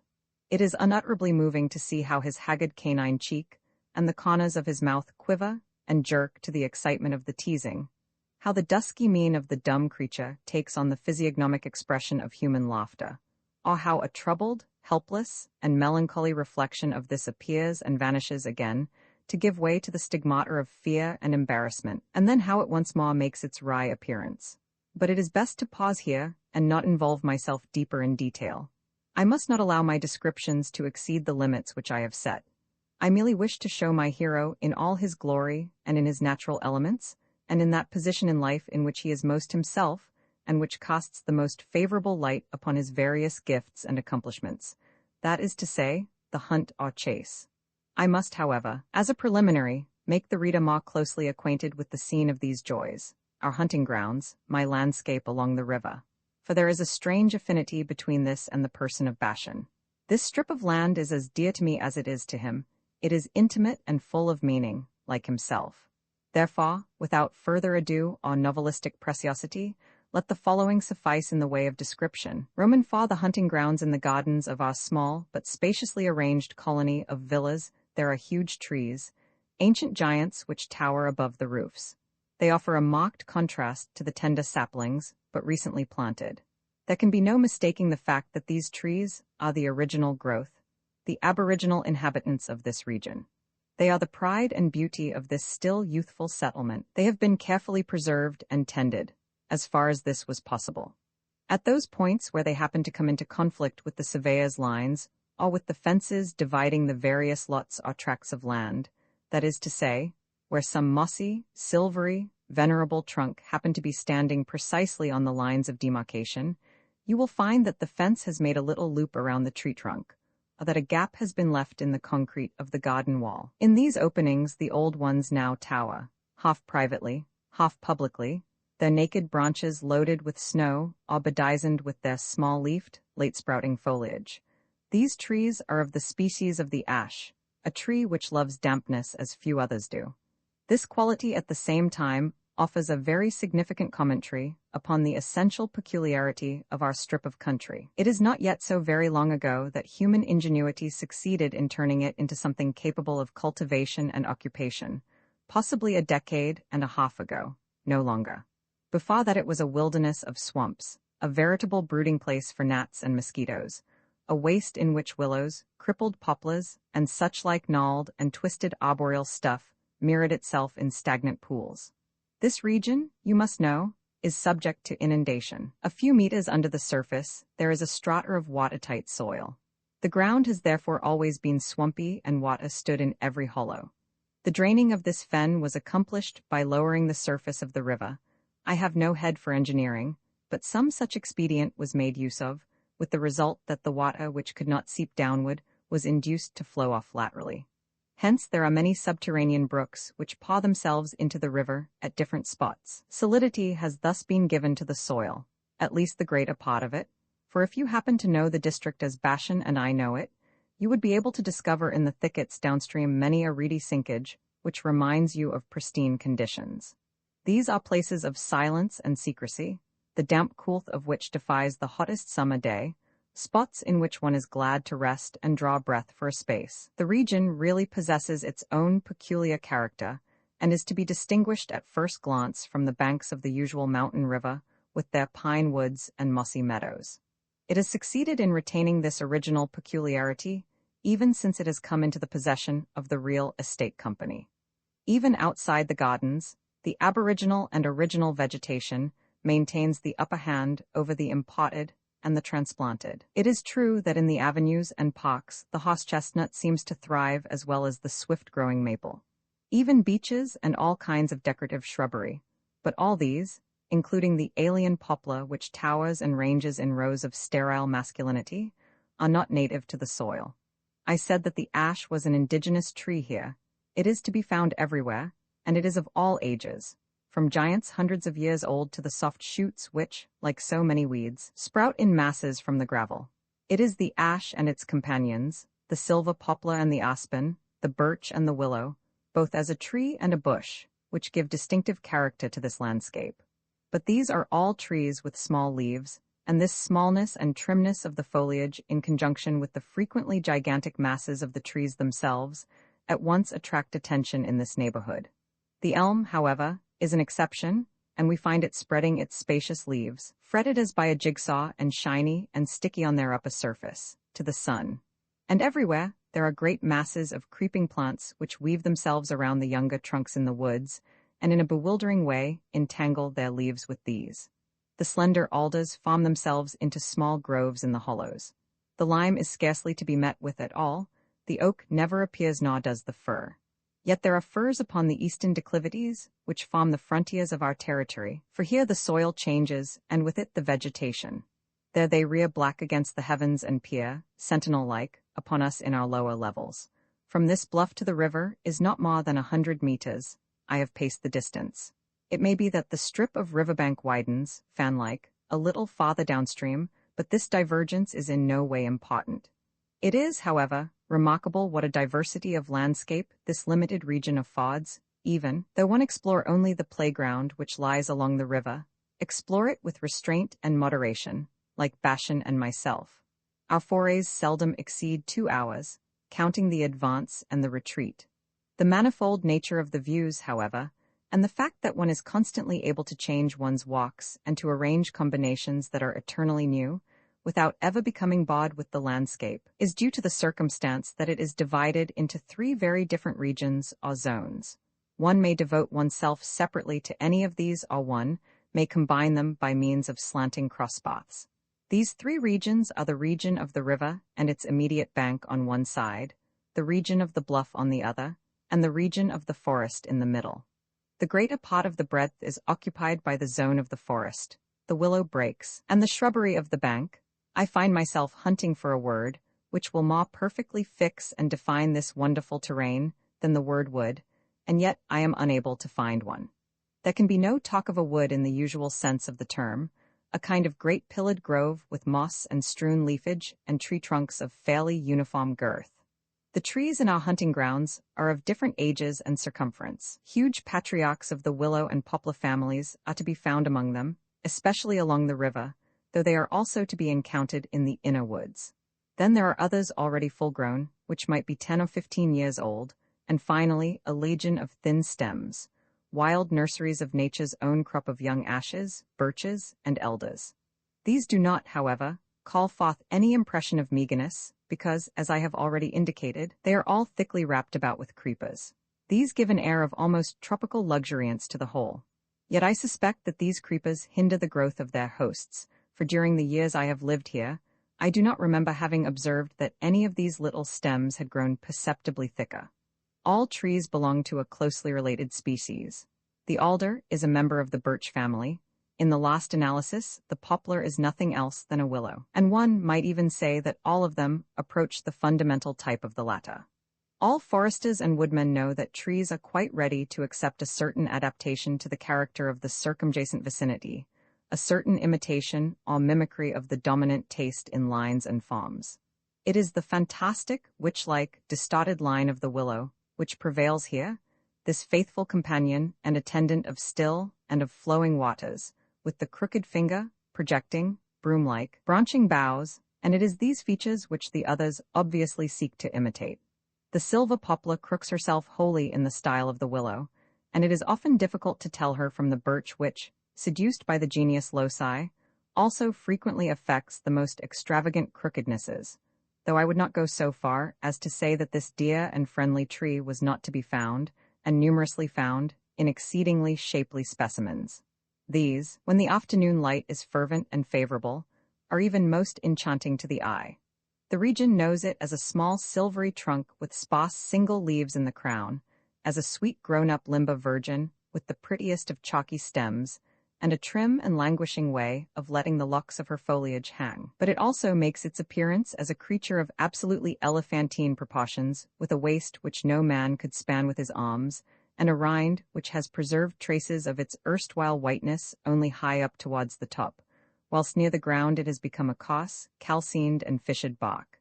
As to the soil, this has little resemblance to that of a forest. It is pebbly, full of clay and even sand, and no one would dream of calling it fertile, and yet within limits it is fertile, even to luxuriance. A tall grass flourishes upon it, though this often assumes a dry, sharply angular and meagre character. In winter it covers the ground like trampled hay. Sometimes it degenerates into reeds, whilst in other parts it is soft, thick, and lush, mixed with hemlock, nettles, colt's foot, all manner of creeping, leafy stuff, high, rocket-like thistles, and young and tender tree shoots. It is a favorite hiding place for pheasants and quail, and the vegetation runs in billows against the gnarled boles of the tree roots. Out of this chaos of undergrowth and ground thicket, the wild vine and the wild hop plant go gyrating up in spirals, draping broad-leaved garlands upon the trees, and even in winter clinging to the trunks with tendrils which resemble hard and unbreakable wire. This domain is neither forest nor park.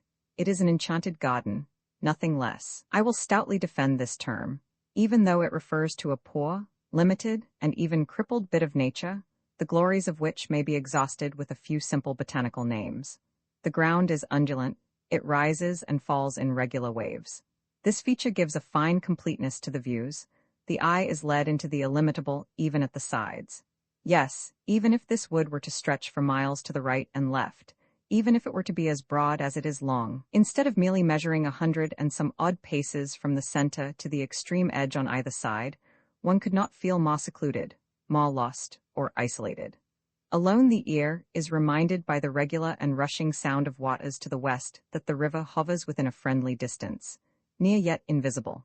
There are little gulches filled to the brim with bushes of elder, common privet, jasmine, and black elderberry, so that one's lungs on steamy June days are almost overcome by perfume. And then again, there are sinkages in the ground, mere gravel pits along the slopes and bottoms, of which only a few willow shoots and a little dry sage manage to flourish. All this has not ceased to exert a magic influence upon me, even though the place, for many a year, has been as a daily haunt to me. In some way I am fantastically moved and touched by all this, for example, by the massed foliage of the ash trees, which reminds me somehow of the contours of huge bowls. These creeping vines and reedy thickets, this dampness and this drought, this meager jungle, to sum up my impressions as a whole, affect me a little like being transported to the landscape of another period of the Earth's growth, even to a submarine landscape, as though one were wandering at the bottom of the sea. This vision has a certain contact with reality, for what once stood or ran everywhere hereabout, especially in those seepages which have now assumed the shape of square meadow basins surrounded by nurseries of ash trees and serve sheep for drink and pasture. One of these ponds lies directly behind my house. My delectable wilderness is crisscrossed by paths, by strips of trampled grass, and also by pebbly trails. Obviously none of these were made. They simply grew through the agency of use. Yet no man could say by whom these paths have been trodden into the soil. It is only now and then, and usually as an unpleasant exception, that Bashan and I meet anyone here. When such meetings do occur, my companion comes to a sudden halt in startled surprise, and gives vent to a single muffled bark which gives a pretty clear expression to my own feelings in connection with the encounter. Even on fine sunny afternoons in the summer, when great numbers of pedestrians from the city come pouring into the neighborhood, it is always a few degrees cooler here than elsewhere. We too are able to wander quite undisturbed on the inner ways. The public is apparently unaware of these. Besides, the river is a great attraction and draws them mightily. Hugging its banks as closely as possible, that is, when there is no flooding, the human river wanders out into the countryside, and then comes rolling back in the evening. At most we chance to stumble upon a pair of lovers kissing in the bushes. With wide, shy, yet insolent eyes, they regard us from their bower, as though stubbornly bent on challenging us, daring us to say anything against their being here, defying us to give any open disapproval of their remote and guerrilla lovemaking. Intimations which we silently answer in the negative by beating a flank retreat. Bashan with that air of indifference with which all things that do not bear the scent of the wild about them affect him, and I with a perfectly inscrutable and expressionless face, which allows no trace either of approval or disapproval to be seen. But these paths are not the only means of traffic and communication in my domain. You will find streets there, or to be more precise, preparations that may once have been streets, or were once destined to be such. It is like this. Traces of the path-finding and path-clearing acts and of a sanguine spirit of enterprise in the realm of real estate reveal themselves for quite a distance beyond the built-up part of the country and the little villa colony. Some speculative soul had peered deeply into the untold possibilities of the future and had proceeded upon a bold and audacious plan. The society which had taken this tract of territory in hand some 10 or 15 years before had cherished plans far more magnificent than those which came to pass. For originally, the colony was not to have been confined to the handful of villas which now stand there. Building lots were plentiful. For more than a mile downstream, everything had been prepared, and is no doubt still prepared for possible buyers and for lovers of a settled suburban manner of life. The councils of this syndicate had been dominated by large and lofty ideals. They had not contented themselves with building proper jetties along the banks, with the creation of riverside walks and quays, and with the planting of parks and gardens. They had gone far beyond all this. The hand of cultivation had invaded the woods themselves, had made clearings, piled up gravel, united the wilderness by means of streets, a few lengthwise and still more crosswise. They are well-planned and handsome streets, or sketches of streets, in Cosmacadam, with the hint of a curb and roomy sidewalks. On these, however, no one goes walking but Bashan and myself, he upon the good and durable leather of his fore paws, I upon hobnailed boots because of the macadam. The villas which should long ago have risen hospitably along these streets, according to the calculations and intentions of the society, have, for the present, refused to materialize, even though I have set so excellent an example as to build my own house in these parts. They have remained absent, I say, for 10, for 15 years, and so it is small wonder that a certain discouragement has settled down upon the neighborhood, and that a disinclination for further expenditures, and for the completion of that which was so magnificently begun, should make itself felt in the bosom of the society. Everything had progressed admirably up to a certain point. Things had even gone so far as the christening of the new streets. For these thoroughfares without inhabitants have right and regular names, just like ordinary or orthodox streets in the city or in the civilized suburbs. But I would give much to know what dreamy soul or retrospective highbrow of a speculator had assigned them. There is a Goethe and a Schiller, a Lessing and a Heinz Street. There is even an Adalbert Stifter Street upon which I stroll with particular sympathy and reverence in my hobnailed boots. Square stakes are visible, such as may be seen in at the corners of the raw and uncompleted streets in the suburbs where there are no corner houses. Little blue enameled shields with white letters are fastened to these stakes. These shields, alas, are not in the best condition. They have stood here far too long, giving a name to adumbrations of streets in which no one cares to live, and they have been singled out to bear the stigmata of disappointment, fiasco, and arrested development to which they give public expression. They are wrapped in an air of fall-on disquietude and neglect. Nothing has been done for their upkeep nor for their renewal, and the weather and the sun have played havoc with them. The enamel, to a great extent, has split and cracked off. The white letters have been eaten away by rust, so that in place of their smooth and glittering whiteness, there are only brown spots and gaps with hideous, jagged edges, disfigurements which tear the image of the name asunder and often render it illegible. One of these blue enameled signboards imposed a tremendous strain upon my intellect when I first came hither, and penetrated this region on my tours of exploration. It was a signboard particularly long in shape, and the word street, Strasse, had been preserved without a break, but of the actual name which, as I have indicated, was very long, or rather had been very long, the letters were nearly all completely blinded or devoured by rust. The reddish-brownish gaps gave one some idea of their number, but nothing was decipherable except the half of a capital S and an E in the middle, and another E at the end. This riddle was a little too much for my astuteness. I was face to face with too many unknown quantities. So I stood there for a long time, my hands upon my back, staring at the long signboard and studying it closely. And then I gave it up and went strolling along the rudimentary pavement with Bashan. But whilst I thought that I was occupying myself with other things, this particular thing kept working within the mnemonic depths of me. My sub-intelligence kept scenting out the destroyed name, and suddenly it shot into my consciousness. I stood still, as in a fright. I rushed back and once more planted myself in front of the signboard. I counted and compared and tested the elements of my guess. Yes, it fitted, it worked out. We were wandering in the street which had been called Shakespeare. These signboards befit the streets which justify their metallic existence, and these streets the signboards which give them a local habitation and a name. Both of them are dreamily and wonderfully lapped in forgetfulness and decay. They pursue their way through the wood which they have invaded, but the wood refuses to rest. It refuses to leave these streets inviolate for a decade or more, until settlers choose to pitch their tents or villas here. So the wood calmly goes to work and makes preparations to close the streets, for the green things that grow here have no fear of gravel or macadam. They are used to it and thrive in it and on it. So everywhere upon the streets and upon the pavements, the purple-headed thistles, the blue sage, silvery willow shrubs, and the green of young ash-tree sprouts begin to take root and shoot forth. There can be no doubt, these pock-like streets with the poetic names are running wild. The jungle is once more devouring them. Whether one be disposed to lament the fact or rejoice over it, it is certain that in another 10 years the Goethe, Schiller, and Heinz streets will no longer be possible, and will very likely have vanished utterly. At present, to be sure, there is no cause for complaint. Surely, from a pictorial and romantic point of view, there are no lovelier streets in all the world than precisely these in precisely their present condition.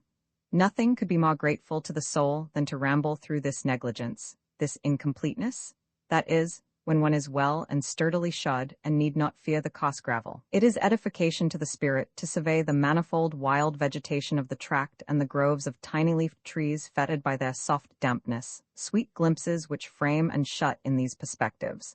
Just such a group of trees was painted 300 years ago by that great master of landscapes, he who came out of Lorraine. But what am I saying? Such as he painted? It was this one, and none other, which he painted. He was here, He knew the region, and if that rhapsodical member of the real estate company, who christened the streets in my park, had not so rigidly restricted himself to literature, then one or the other of these rust-corroded signs might well cause me to guess at the name of Claude Lorraine. I have now described the region of the Central Wood. But the sloping land towards the east also possesses charms which are not to be despised, at least so far as Bashan and myself are concerned, and for reasons which will be revealed later. One might also call it the zone of the brook, for it is a brook which gives it an idyllic landscape quality. With the charm of its banks of forget-me-nots, it forms a counterpart on the hither side to the zone of the puissant river yonder, the raw and rushing turbulence of which one is still able to hear in this spot, but only very faintly and softly, and only when the west wind is blowing. There where the first cross street, running from the avenue of poplars between the meadow ponds and the clumps of trees towards the slope, debouches at the foot of this slope, there is a path that leads towards the left. This is used in wintertime as a bobsled run by the youth of the region and slants towards the lower-lying levels. Where the run becomes level, the brook begins its course, and it is here that master and dog love to amble beside it on the right bank or the left, which again affords variety, and also to make excursions along the slope with its variegated configuration. To the left extend meadows studded with trees. A country nursery lies not far away and reveals the back of its farm buildings. Sheep are usually at pasture here, cropping the clover. They are under the chairmanship, so to speak, of a not very clever little girl in a red frock. This little girl seems to suffer from a veritable passion to rule and command. She is constantly crouching low, propping her hands upon her knees, and shouting with all her might in a cacophonous voice. And yet she is horribly afraid of the ram, who takes on huge and majestic proportions on account of the thickness of his wool, and who refuses to be bullied and does whatever he pleases. Whenever Bashan's appearance causes a panic among the sheep, the child invariably raises its hideous outcry, and these panics occur quite regularly and quite contrary to Bashan's intentions. For if you could peer into his inmost soul, you would discover that sheep are a matter of absolute indifference to him. He treats them like so much empty air, and by his indifference and his scrupulous and even contemptuous carefulness, he even seeks to prevent the outbreak of the dunderheaded hysteria which dominates their ranks. Though their scent is certainly strong enough for my own nostrils, yet not unpleasantly so, it is not the scent of the wild that emanates from them, and so Bashan, of course, has not the slightest interest in hounding them. Nevertheless, a simple sudden motion on his part, or even his mere shaggy appearance, is sufficient to cause the whole herd, which but a moment ago was peacefully grazing, widely separated and bleating in the quavering treble of the lambs and in the deeper contralto and bass of the ewes and the ram, to go storming off in a solid mass neck and neck, whilst the stupid child, crouching low, shouts after them until her voice cracks and her eyes pop out of her head. Bashan, however, looks up at me as much as to say, "Judge for yourself whether I am to blame. Have I given them any cause for this?" On one occasion, however, something quite contrary happened, something perverse and incomprehensible, something still more extraordinary and unpleasant than the panic. One of the sheep, quite an ordinary specimen of its kind, of average size and average sheepish visage, with a small upward curving mouth which appeared to smile and gave an expression of almost mocking stupidity to its face, seemed to be spellbound and fascinated by Bashan, and came to join him. It simply followed him, detached itself from the herd, left the pasture and clung to Bashan's heels, quietly smiling in exaggerated foolishness, and following him whithersoever he turned. He left the path. The sheep did likewise. He ran, and it followed at a gallop. He stood still, and it stood still, immediately behind him, and smiling its mysterious Mona Lisa smile. Displeasure and embarrassment became visible in Bashan's face. The situation into which he had been plunged was really ridiculous. There was neither sense nor significance in it, neither in a good or a bad sense. The whole thing, confound it, was simply preposterous. Nothing of the kind had ever happened to him, or to me. The sheep went farther and farther from its basis, but this did not seem to trouble it in the least. It followed the discomfited and irritated Bashan farther and farther, visibly determined not to separate from him ever again, but to follow him whithersoever he might go. He remained close beside me, not so much out of fear, since there was no occasion for this, as out of shame at the dishonor of the situation in which he found himself. Finally, as though his patience were at an end, he stood still, turned his head, and growled ominously. This caused the sheep to bleat, and its bleating sounded like the wicked laughter of a human being, which so terrified poor Bashan that he ran away with his tail between his legs, and the sheep straight after him, with comic jumps and curvetings. We were already at a considerable distance from the herd. In the meantime, the half-witted little girl was screaming as though she would burst, still crouching and bending upon her knees, and even drawing these up as high as her face, so that from a distance she looked like a raving and malformed gnome. And then a farm maid, with an apron over her skirts, came running up, either in answer to the cries of the obsessed little one, or because she had noticed the happenings from afar. She came running, I say, with a pitchfork in one hand. With the other she supported her bodice, which I surmise was unsupported, and which was visibly disposed to shake a trifle too violently as she ran. She came up panting and at once proceeded to shy the sheep, which was slowly pacing along, like Bashan himself, into the proper direction with the fork, though without success. The sheep, it is true, sprang aside with a swift flank movement, but in an instant it was once more on Bashan's trail. Nothing seemed to be able to induce it to give up. I then realized that the only thing to do was to turn tail myself, and so I turned round. We all retraced our steps, Bashan at my side, behind him the sheep, and behind the sheep the maid with the pitchfork, whilst the child in the red frock kept on yelling and stamping. It was not enough, however, that we should go back as far as the herd. It was necessary to finish the job and to proceed to the final destination. We were obliged to enter the farmyard, and then the sheep stable with the broad sliding door, which the maid with muscular arm rolled to one side before us. We thereupon marched in, and after we were all inside, we three were forced to make a swift and adroit escape, so as to be able to shove the stable door to before the very nose of the beguiled sheep, making it a prisoner. It was only after this operation had been gone through that Bashan and I were able to resume our interrupted promenade amidst the fervent thanks of the maid. During the entire walk, however, Bashan persisted in maintaining a humble and disconsolate air. So much for the sheep. Closely adjacent to the farm buildings on the left, there is an extensive colony of small market gardens. These are owned and tended by the clerks and working men of the city, and are the source of much joy, exercise, and considerable supplies of cheap flowers and vegetables. The gardens have a cemetery-like effect with their many arbors and summer houses, built in imitation of tiny chapels, and with their countless small, fenced-in plots. The whole is enclosed by a wooden fence with an ornamental gateway. No one, however, except the small amateur gardeners, is permitted to have admittance through this wooden grill. At times I see some bare-armed man there digging up his little vegetable garden, a square rod or so in size, and always it seems to me as though he were digging his own grave. Beyond these gardens lie open meadows which are covered with molehills, and which extend to the edge of the central wooded region. Here, in addition to the molehills, there are also great numbers of field mice, a fact which must be solemnly remarked in view of Bashan and his multiform joy in the chase. On the other side, that is to say, to the right, the brook and the slope continue, the latter, as I have already indicated, in diverse configuration. At first, covered with fir trees, it displays a dusky and sunless visage. Later it transforms itself to a sandpit which warmly refracts the beams of the sun. Still later it converts itself into a gravel pit, and then to a cataract of bricks, just as though a house had been demolished higher up and the DW bricks hurled down the slope.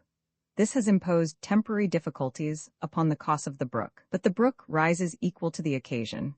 Its waters mount a trifle and spread themselves out, stained red by the dust of the broken brick, and also discoloring the grass along the bank. After this, they flow the Dira and the Maw gaily on their way, with glistenings here and there upon the surface. I have a great love for brooks, as I have for all bodies of water, from the ocean to the smallest scum-covered puddle. When I happen to be in the mountains during the summer, and chance to hear the secret splashing and gossip of such a streamlet, then I must follow the liquid call, even though it be distant, and I cannot rest until I have found its hiding place. Then, face to face, I make acquaintance with the talkative child of the crags and the heights. Beautiful are the proud torrential brooks which come down in crystalline thunder between pines and steep terraces of stone, form green, ice-gold pools in rocky baths and basins, and then go plunging to the next step in a dissolution of snowy foam. But I am also fond of looking upon the brooks of the flatland, whether they be shallow, so as scarcely to cover the polished, silvery, and slippery pebbles of their beds, or as deep as little rivers which, protected on both banks by low, overhanging willows, go shouldering themselves forward with a vigorous thrust, flowing more swiftly in the middle than at the sides, who, being free to make his choice, would not follow the course of the waters on his wanderings. The attraction which water exercises upon the normal man is natural and mystically sympathetic. Man is a child of water. Our bodies are 9/10 water, and during a stage of our prenatal development, we even have gills. As for myself, I gladly confess that the contemplation of water in every shape and form is for me the most immediate and poignant joy in nature. Yes, I will even go so far as to say that true abstractedness, true self-forgetfulness, the real merging of my own circumscribed existence in the universal, is granted to me only when my eyes lose themselves in some great liquid mirror. Thus, in the face of the sleeping, or the charging and crashing of the onrushing sea, I am like to be transported into a condition of such profound and organic dreams, of such a remote absence from myself, that all sense of time is lost, and tedium becomes a thing without meaning, since hour upon hour spent in such identification and communion melt away as though they were but minutes. But I also love to lean upon the rail of a bridge that crosses a brook, and remain fixed to it as with thongs, losing myself in the vision of the flowing, streaming and whirling element, quite immune to the fear or impatience with which I ought to be filled in view of that other streaming and flowing that goes on about me, the swift, fluid flight of time. Such love of the water, and all that water means, renders the tight little territory which I inhabit the more important and precious to me in that it is surrounded on both sides by water. The local brook is of the simple and faithful species. There is nothing very remarkable about it. Its character is based upon friendly averages. It is of a naivete as clear as glass, without subtlety or deception, without an attempt to simulate depth by means of murkiness. It is shallow and dear, and quite innocently reveals the fact that its bottom harbors castaway tin pots and the carcass of a lace boot in a coat of green slime. It is, however, deep enough to serve as a habitation to pretty, silvery gray and extremely nimble little fish, which, I presume, are minnows and which dot away in wide zigzag lines at our approach. My brook widens here and there into ponds with fine willows along the edges. One of these willows I always regard lovingly as I pass by. It grows, I had almost said she grows, close to the bluff, and thus at some distance from the water, but it stretches one of its boughs longingly towards the brook, and has really succeeded in reaching the flowing water with the silvery foliage that plumes the tip of this bough. There it stands, with fay-like fingers wet in the stream, and draws pleasure from the contact. It is good to walk here, lightly assailed by the warm summer wind. The weather is warm, so it is probable that Bashan will go wading into the brook to cool his belly, only his belly, for he has a distinct aversion to bringing the more elevated parts of his anatomy in contact with the water. There he stands, with his ears laid back, and an expression of piety and alertness upon his face, and lets the water swirl around him and past him. After this, he comes sidling up to me in order to shake himself, an operation which, according to his own conviction, must occur in my immediate vicinity. The vigor with which he shakes himself causes a thin spray of water and mud to fly my way.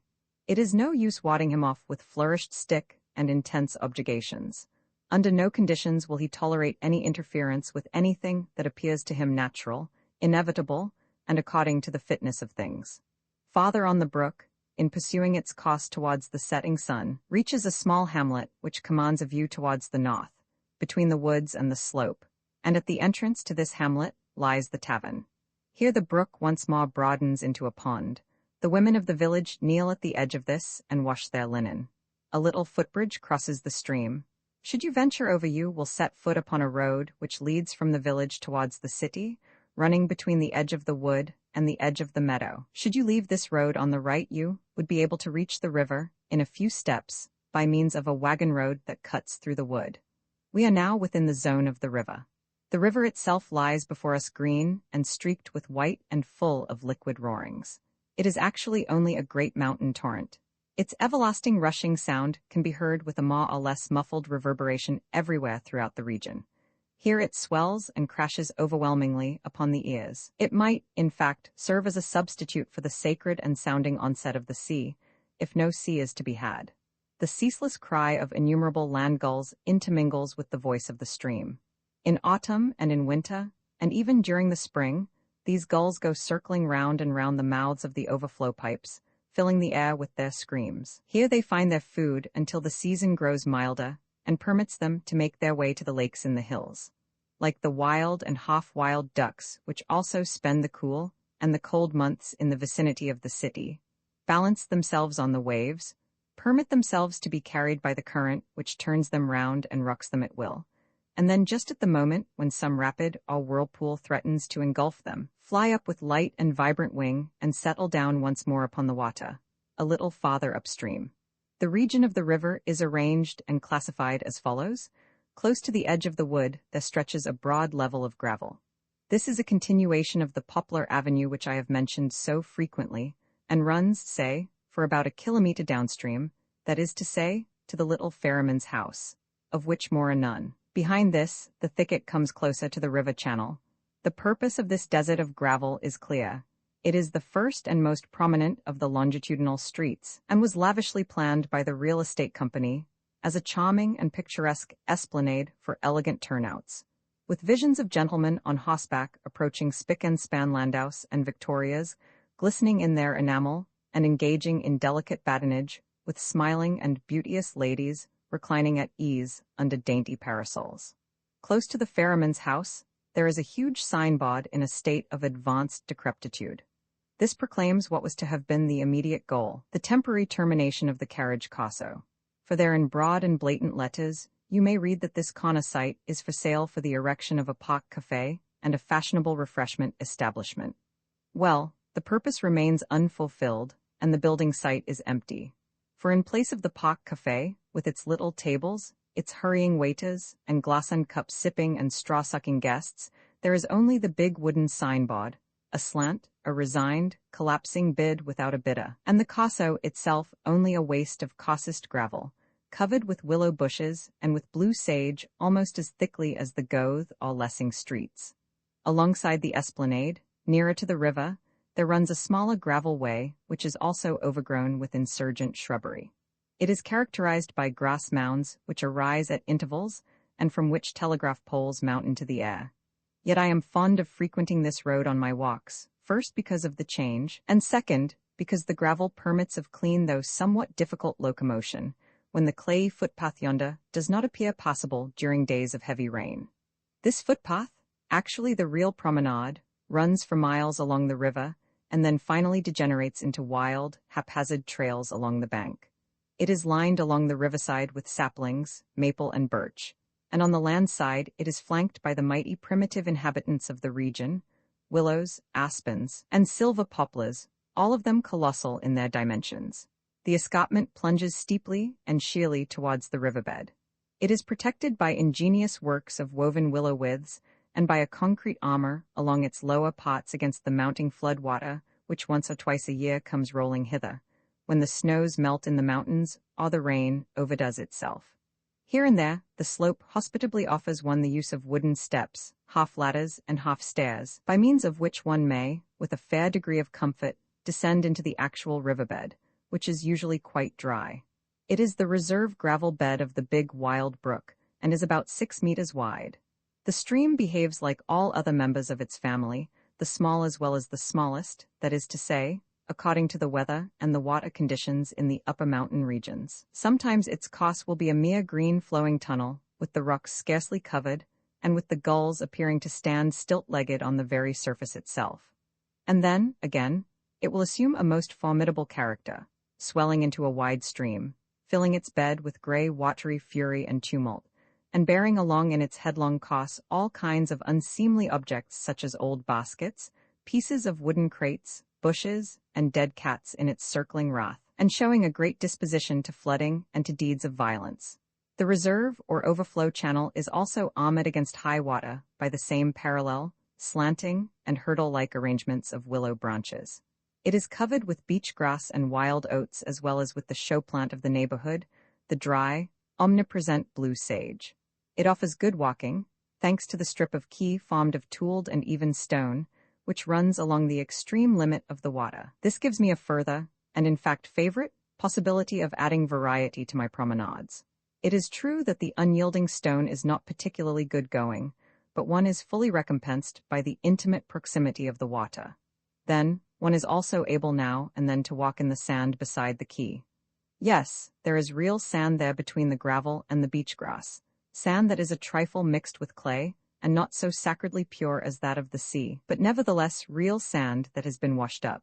I am thus able to fancy myself strolling upon a real strand down there, inscrutably drawing my foot along the perilous edge of the salt flood. There is no lack of surgings, even if there is of surges, nor of the clamor of gulls, nor of that kind of space-annihilating monotony which lulls one into a sort of narcotic absent-mindedness. The level cataracts are rushing and roaring all around, and halfway to the ferryman's house, the voice of a waterfall joins the chorus, from over yonder where the canal, debouching at a slant, pours itself into a river. The body of this fall is arched, smooth, glassy like that of a fish, and an everlasting boiling tumult goes on at its base. It is beautiful here when the sky is blue, and the flat ferry decorated with a pennant in honor of the weather, or some other festival occasion. There are other boats in this spot, but the ferry is fastened to a wire rope, which in turn is fastened to another and thicker wire cable. This is stretched across the river in such a way as to let a pulley run along it. The current itself furnishes the motive power for the ferry boat, and a pressure from the ferryman's hand upon the rudder does the rest. The ferryman lives in the ferry house with his wife and child, and this house lies a short distance from the upper footpath. It has a little garden and a henhouse, and is evidently an official dwelling, and therefore rent-free. It is a kind of villa of Lilliputian proportions, lightly and whimsically built with little bays and gables, and appears to boast of 2 rooms below and 2 above. I love to sit on the bench in front of the garden close to the upper footpath. Bashan then squats upon my foot. The hens of the ferryman amble about me and give their heads a forward jerk with every step, and usually the cock comes to perch upon the back of the bench, and lets the green basagliary feathers of his tail hang down behind, sitting beside me thus, and measuring me luridly from the side with his red eye. I watch the traffic on the ferry. It could scarcely be called strenuous, nor even lively, for it consummates itself at large and liberal intervals. So I find all the more pleasure in the scene when a man or a woman with a market basket appears on the farther bank and demands to be carried across the river. For the poetic element in that fine call, "Ferry ahoy!" remains full of human captivation as in ancient days, even though the action fulfills itself, as here, in new and progressive forms. Double steps of wood for the coming and the departing traveler lead down the escarpment on both sides into the bed of the river and to the landing places. And on both sides there is an electric button affixed to the rail. A man appears on the other bank, stands still and peers across the water. No longer, however, as in former times, does he hollow his hands into a trumpet and shout through them. He walks towards the push-button, stretches out his arms and performs a slight pressure with his thumb. There is a clear, thin tinkle in the house of the ferryman. This is the modern ferry ahoy, and it is poetic even thus. There stands the prospective passenger and watches and waits, and almost at the very moment at which the bell tinkles, the ferryman comes out of his little house, just as though he had stood or sat behind the door, merely waiting for the signal. The ferryman, I repeat, comes out, and in his walk there is something which suggests that he has been set in motion directly by the pressure upon the push-button, just as one may shoot at a door in a tiny hut among the targets in the shooting galleries. If you chance to make a bull's-eye, it flies open, and a tiny figure comes out, say a milkmaid or a soldier. Without showing the slightest sign of undue haste, the ferryman walks with swinging arms through his little garden, crosses the footpath, descends the wooden steps to the river, pushes off the ferry, and holds the rudder whilst the pulley runs along the taut wire, and the boat is driven across by the current. The boat bumps against the other bank. The stranger jumps in. Upon reaching the hither bank, he hands the ferryman a nickel coin and leaps up the wooden steps with alacrity. He has conquered the river and turns either to the right or to the left. Sometimes when the ferryman is prevented from being at his post, either through illness or more urgent household affairs, then his wife or even his child will come out of the house and fetch the stranger across. They are able to perform this office as well as he. Even I could attend to it. The job of the ferryman is an easy one and requires no special capacity or training. Surely he is a lucky man, this ferrymaster, in having such a job and being able to live in the neat dwarf villa. Any fool would at once be able to step into his place, and the knowledge of this keeps him modest and grateful. On the way back to his house, he greets me very politely, with Grüß Gott, as I sit there on the wooden bench between the dog and the rooster. It is clear that he wishes to remain on a good footing with everyone. A smell of tar, a wind brushing across the waters, and a plashing sound against the wooden sides of the boats. What more could I desire? Sometimes I am seized by another memory of home. It comes upon me when the water is deep and still, and there is a somewhat musty odor in the air, and then these things take me back to the Laguna, back to Venice, where I spent so many years of my youth. And then again, there is storm and there is flood, and the everlasting rain comes pouring down. Wrapped in a rubber coat, with wet and streaming face, I brace myself against the stiff west wind along the upper way, a wind that tears the young poplars from their poles, and makes it clear why the trees here incline away from the west and have crowns which grow only from one side of the branches. When we go walking in rains such as these, Bashan frequently stands still and shakes himself so that he is the dark center of a dull, gray flurry of water. The river at such times is a different river. Swollen, murky yellow, it comes rolling on, wearing upon its face an ominous, catastrophic look. This storm flood is full of a lurching, crowding, tremendous haste, an insensate hurry. It usurps the entire reserve channel up to the very edge of the escarpment and leaps up against the concrete walls, the protective works of willow boughs, so that one involuntarily utters thanks to the wise forethought which established these defenses. The eerie thing about these floodwaters is that the river grows quiet, much quieter than usual. In fact, it becomes almost silent. The customary surface rapids are no longer visible. The stream rolls too high for these. But the spots where these rapids were are to be recognized by the deeper hollows and the higher waves, and by the fact that the crests of these waves curl over backwards and not forwards, like the waves of the current. The waterfall no longer plays a part. Its glistening curved body is now flat and meager, and the puddle at its base has vanished through the height of the water level. So far as Bashan is concerned, his astonishment at such a change in the aspect of things is beyond expression. He remains in a state of constant amazement. He is unable to realize that the places in which he has been accustomed to trot and run should have vanished, should have utterly vanished, think of it, and that there should be nothing there but water, water. In his fright, he scampers up the escarpment in a kind of panic, away from the plunging, spattering flood, and looks around at me with waggings of his tail, after which he casts further dubious glances at the water. A kind of embarrassment comes upon him, and he gives way to a trick of his, opening his mouth obliquely and thrusting his tongue into the corners, a play of feature which affects one as being as much human as it is animal. As a means of expression, it is somewhat unrefined and subservient, but thoroughly comprehensible. The whole effect is about the same as would be conveyed by a rather simple-minded yokel in the face of an awkward situation, provided he went so far as to scratch his head, as Bashan scratches his neck. Having occupied myself in some detail with the zone of the river, and described the whole region, I believe that I have succeeded in giving my readers a picture of it. I rather like my own description of the place, or rather the place as presented in my description, but I like it still better as a piece of nature. For there is no doubt that as a piece of living nature, it is still more diversified and vivid, just as Bashan himself is in reality warmer, more lively and lovable than in this counterfeit presentment. I am attached to this stretch of landscape and grateful to it, and so I have described it with something of the meticulosity with which the old Dutch masters painted. It is my park and my solitude, and it is for this reason that I have sought to conjure it up before the reader's eye. My thoughts and my dreams are mingled and intergrown with its scenes, like the leaves of its creepers with the stems of its trees. I have looked upon it at all hours and at all seasons. In autumn, when the chemical smell of the fading leaves fills the air, when the white legions of the thistledown have all been blown to the winds, when the great beeches of the Kurgaten spread a rust-colored carpet of leaves about them on the meadows, and when afternoons dripping with gold merge into theatrically romantic twilights, with the crescent moon swimming in the skies, with a milky brew of mist hovering over the levels, and the afterglow of the sunset smoldering through the black silhouettes of the trees.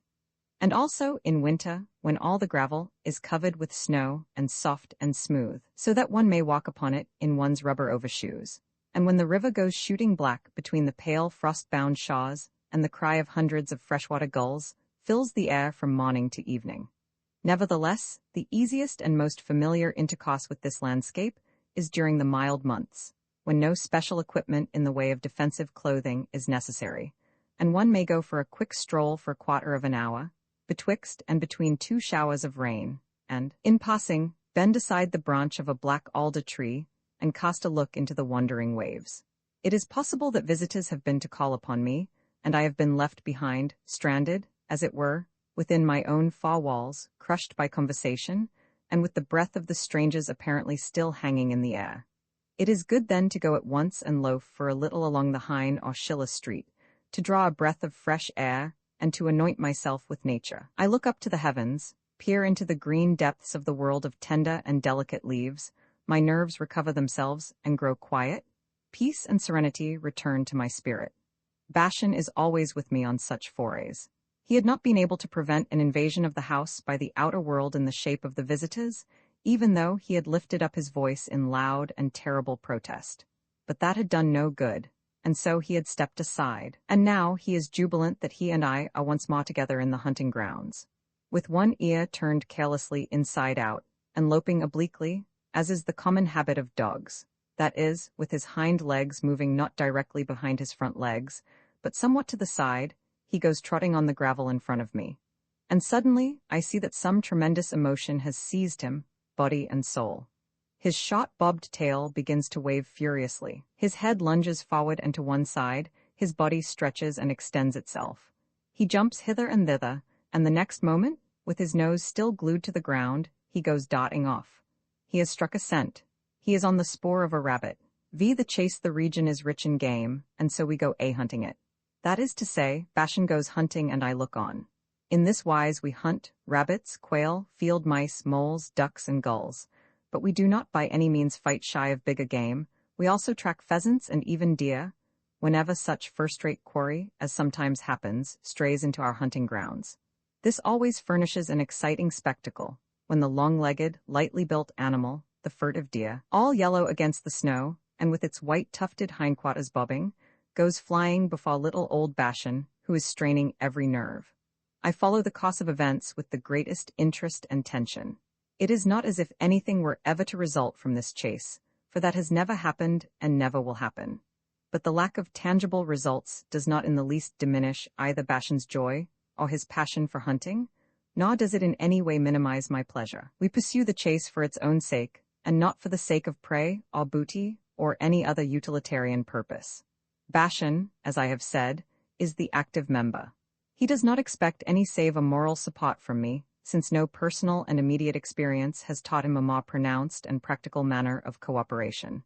I lay particular stress upon the words personal and immediate, for it is more than probable that his ancestors, in so far as they belonged to the tribe of setters, were familiar with more actual methods of hunting. On occasion, I have asked myself whether some memory of this might not survive in him, and whether this could not be aroused by some accidental impulse. It is certain that on Bashan's plane of existence, the life of the individual is less differentiated from the species than in our case. Birth and death signify a far less profound vacillation of the balance of being. Perhaps the inheritances of the blood are more perfectly preserved, so that it would merely be an apparent contradiction to speak of inborn experiences, unconscious memories which, once aroused, would be able to confuse the creature in the matter of its own personal experiences and cause it to be dissatisfied with these. I once courted this thought, but then rid myself of it, just as Bashan had obviously rid himself of the thoughts of the brutal incident of which he had been a witness and which gives me occasion for these deliberations. When I go forth to hunt with him, it usually chances to be noon, 11:30 or 12 o'clock. Sometimes, especially on very warm summer days, it may even be late afternoon, say 6 o'clock or later. It may be that this is even our second going out. In any case, my mental and spiritual atmosphere is quite different from what it was during our first careless stroll in the morning. The virgin freshness of the early hour has vanished long since. I have worried, and have struggled in the interval with this or that. I have been forced to grit my teeth and overcome one difficulty after the other.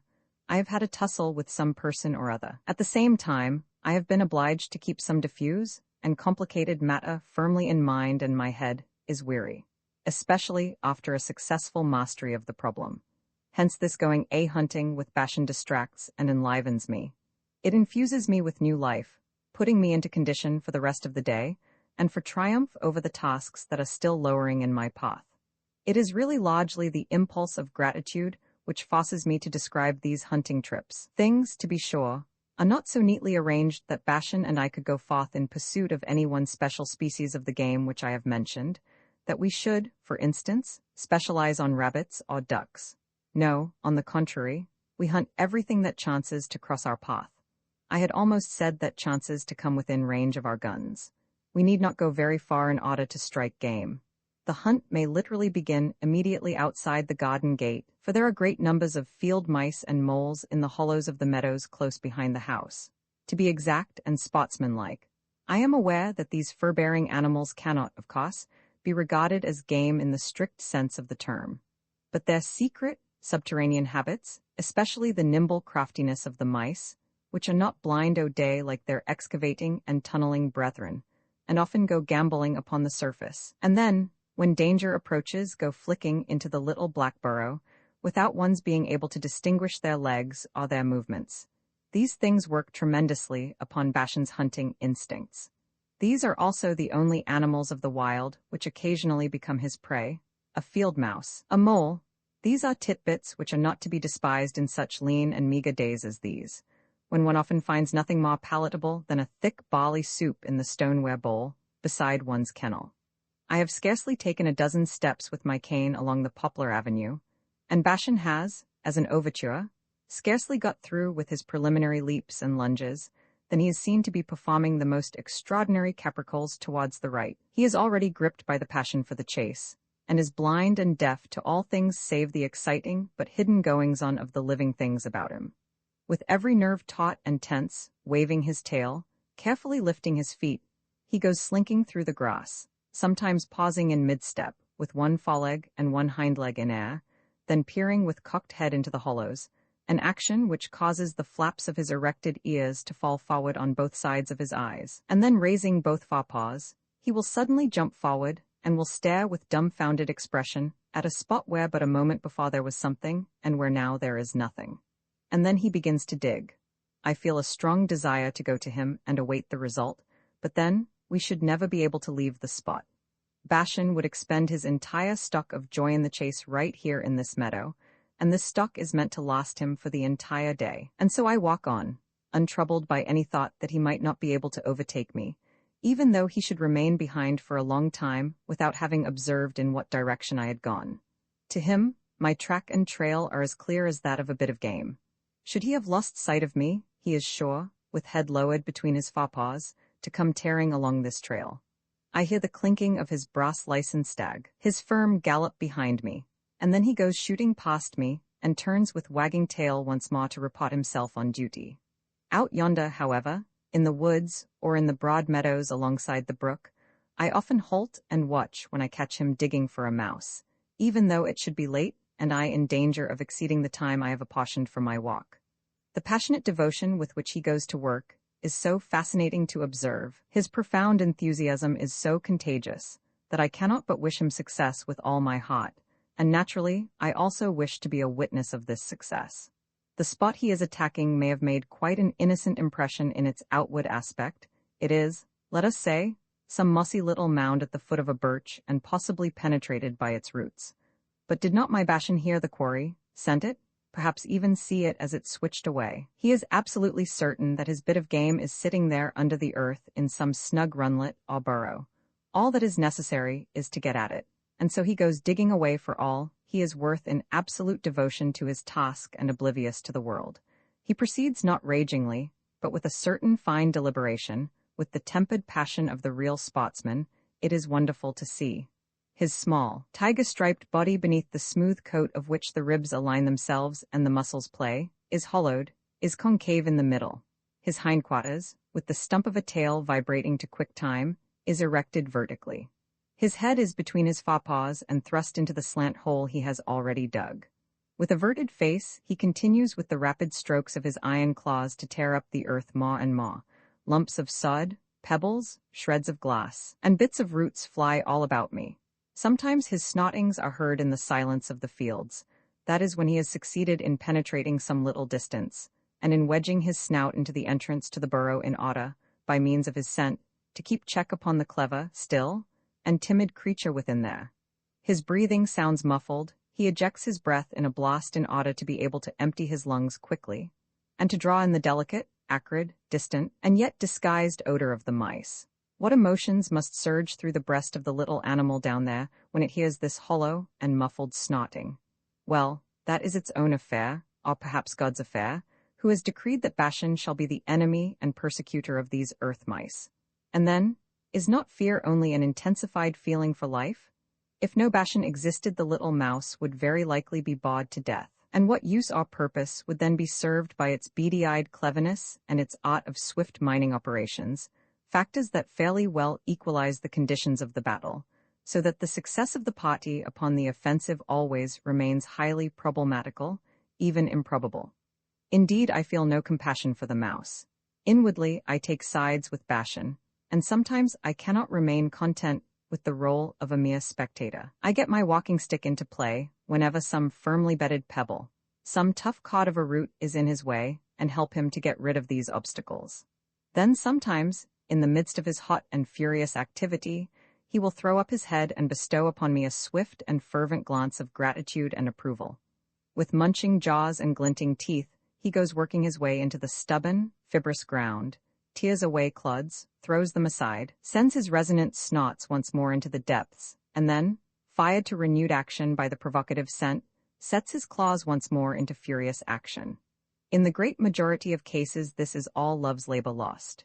With the moist earth clinging to his nose and sprinkled about his shoulders, Bashan makes another quick and superficial survey of the territory, and then gives it up and jogs indifferently on. There was nothing doing, Bashan, I remark to him, when he chances to look at me. Nothing doing, I repeat, shaking my head and raising my brows and my shoulders so as to make the message plainer. But it is not at all necessary to comfort him. His failure does not depress him for a moment. To hunt is to hunt. The tidbit of game is the least of all considerations. It was, take it all in all, a magnificent effort, he thinks, insofar as he still happens to think of this violent business he has just been through. For now he is already on new adventure bent, adventures of which there is, indeed, no lack in the 3 zones of this domain. Sometimes, however, he happens to catch the mouse. And then something occurs which never fails to strike me with horror. For Bashan devours his prey alive, with hide and hair.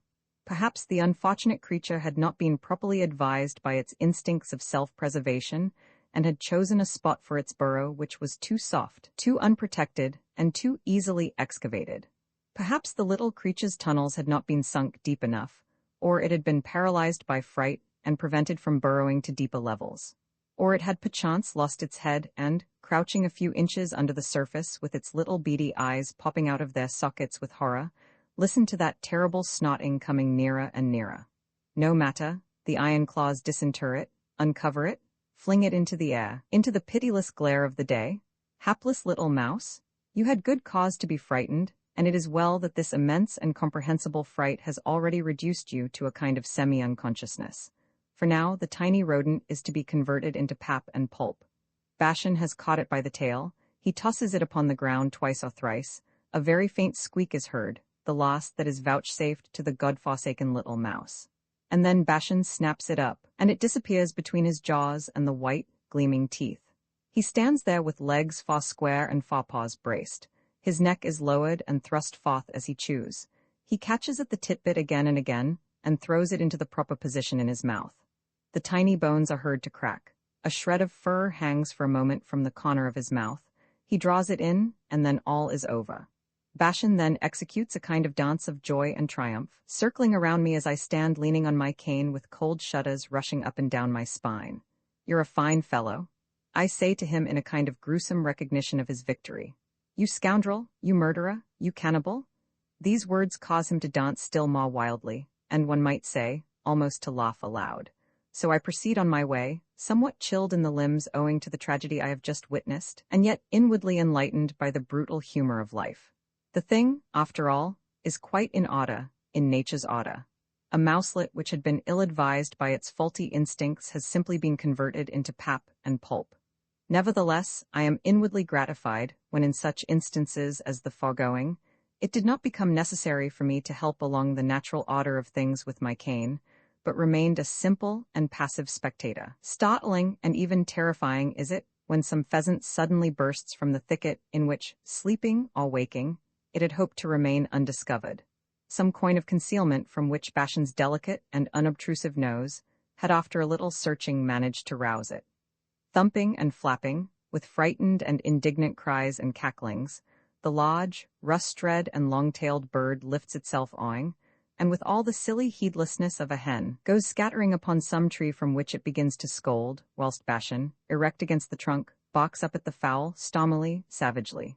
The meaning behind this barking is clear. It says plainly enough, get off that perch, tend to business, fly off so I can have my bit of fun, get off, I want to chase you. The pheasant cannot, apparently, resist this powerful voice, and off it scuds, making its way with heavy flight through the branches, still cackling and complaining, whilst Bashan, full of manly silence, pursues it smartly along the level ground. This is sufficient for Bashan's bliss, his wish and his will go no farther. What would have happened had he caught the bird? Nothing, I assure you, absolutely nothing. I once saw him with a bird between his claws. He had probably come upon it whilst it lay in deep sleep, so that the clumsy thing had had no time to lift itself from the ground. On that occasion Bashan had stood over the fowl, an utterly bewildered victor, and did not know what to do next. With one wing raked wide open, and with its head drawn aside to the very limit of its neck, the pheasant lay in the grass and screamed without a single pause. A passerby might have thought that some old woman was being murdered in the bushes. I hurried up, bent upon preventing something horrible. But I was soon convinced that there was nothing to fear. Bashan's all too conspicuous confusion, the half-curious, half-disgusted mien with which, head aslant, he looked down upon his prisoner, assured me of that. This old wive's screeching and dinning in his ears very likely got upon his nerves. The whole affair apparently caused him more embarrassment than triumph. Was it in victory or in shame that he pulled a couple of feathers out of his victim's dress, very, very cautiously with his mouth, refraining from all use of his teeth, and then threw them aside with an angry toss of his head? He followed this tribute to his predatory instincts by taking his paw off his victim and letting it go free. Not out of magnanimity, to be sure, but simply because the situation bought him, and because it really had nothing in common with the stir and gaiety of the chase. Never had I seen a more astonished bird. It had closed its account with life, and for a brief space it seemed that it no longer knew what use to make of life, for it lay in the grass as though dead. It then tottered along the ground for a bit, swung clumsily upon a tree, appeared about to fall from it, summoned its strength, and then with heavily dragging feathery raiment went fluttering off into the distance. It no longer squawked, but kept its bill shut. Silently the bird flew across the park, the river, the forest beyond the river, away, as far as its short wings could carry it. It is certain that this particular pheasant never returned to this particular spot. There are, however, a good many of his breed in our hunting grounds, and Bashan hounds and hunts them in an honorable sportsmanlike manner and according to the rules of the game. The only real blood guilt that lies heavy upon his head is the devouring of the field mice, and this, too, appears as something incidental and negligible. It is the scenting out, the drive, the pursuit which serve him as a noble end in themselves. All who were able to observe him at this brilliant game would come to the same conclusion. How beautiful he grows, how ideal, how perfect to the end and purpose. It is thus that the awkward and loutish peasant lad of the hills becomes perfect and picturesque when you see him standing amidst the rocks and cliffs as a hunter of the gemsbok. All that is noble, genuine, and fine in Bashan is driven to the surface and achieves a glorious efflorescence in such hours as these. That is why he pants for these hours with such intensity, and why he suffers so poignantly when they pass unused. Bashan is no toy spaniel. He is the veritable woodsman and pathfinder, such as figure heroically in books. A great joy in himself, in his own existence, cries from every one of the martial, masculine, and striking poses which he assumes, and which succeed one another with almost cinematographic rapidity. There are few things which are able so to refresh my eyes as the sight of him, as he goes sailing through the underbrush in a light, feathering trot, and then suddenly stands at gaze, with one paw daintily raised and bent inward, sagacious, vigilant, impressive, with all his faculties in a radiant intensification. And then amidst all this imposing statuesqueness, it is possible that he may give vent to a sudden squeak or yelp, occasioned, very likely, by having caught his foot in something thorny. But this, too, is all in order with the cause of nature and with the perfection of the picture, this cheery readiness to be splendidly simple. It is capable of diminishing his dignity only as a breath dims a mirror, The superbness of his carriage is restored the very next moment. I look upon him, my Bashan, and I am reminded of a time during which he lost all his pride and his gallant poise, and was once more reduced to that condition of bodily and mental dejection in which we first saw him in the kitchen of that tavern in the mountains, and from which he so painfully lifted himself to a faith in his own personality and in life. I do not know what ailed him. He began to bleed from the mouth, or the nose, or the ears. Even today, I have no clear idea of his particular malady. But wherever he went in those days, he left marks of blood behind him, in the grass of the hunting grounds, in the straw of his kennel, on the floor of the house when he entered it, and yet there was no external injury anywhere visible. At times, his entire nose seemed to be covered with red paint. Whenever he sneezed, he would send forth a spray of blood, and then he would step in the drops and leave brick-red impressions of his paws wherever he went. Careful examinations were made, but these led to no results and thus brought about increased anxieties.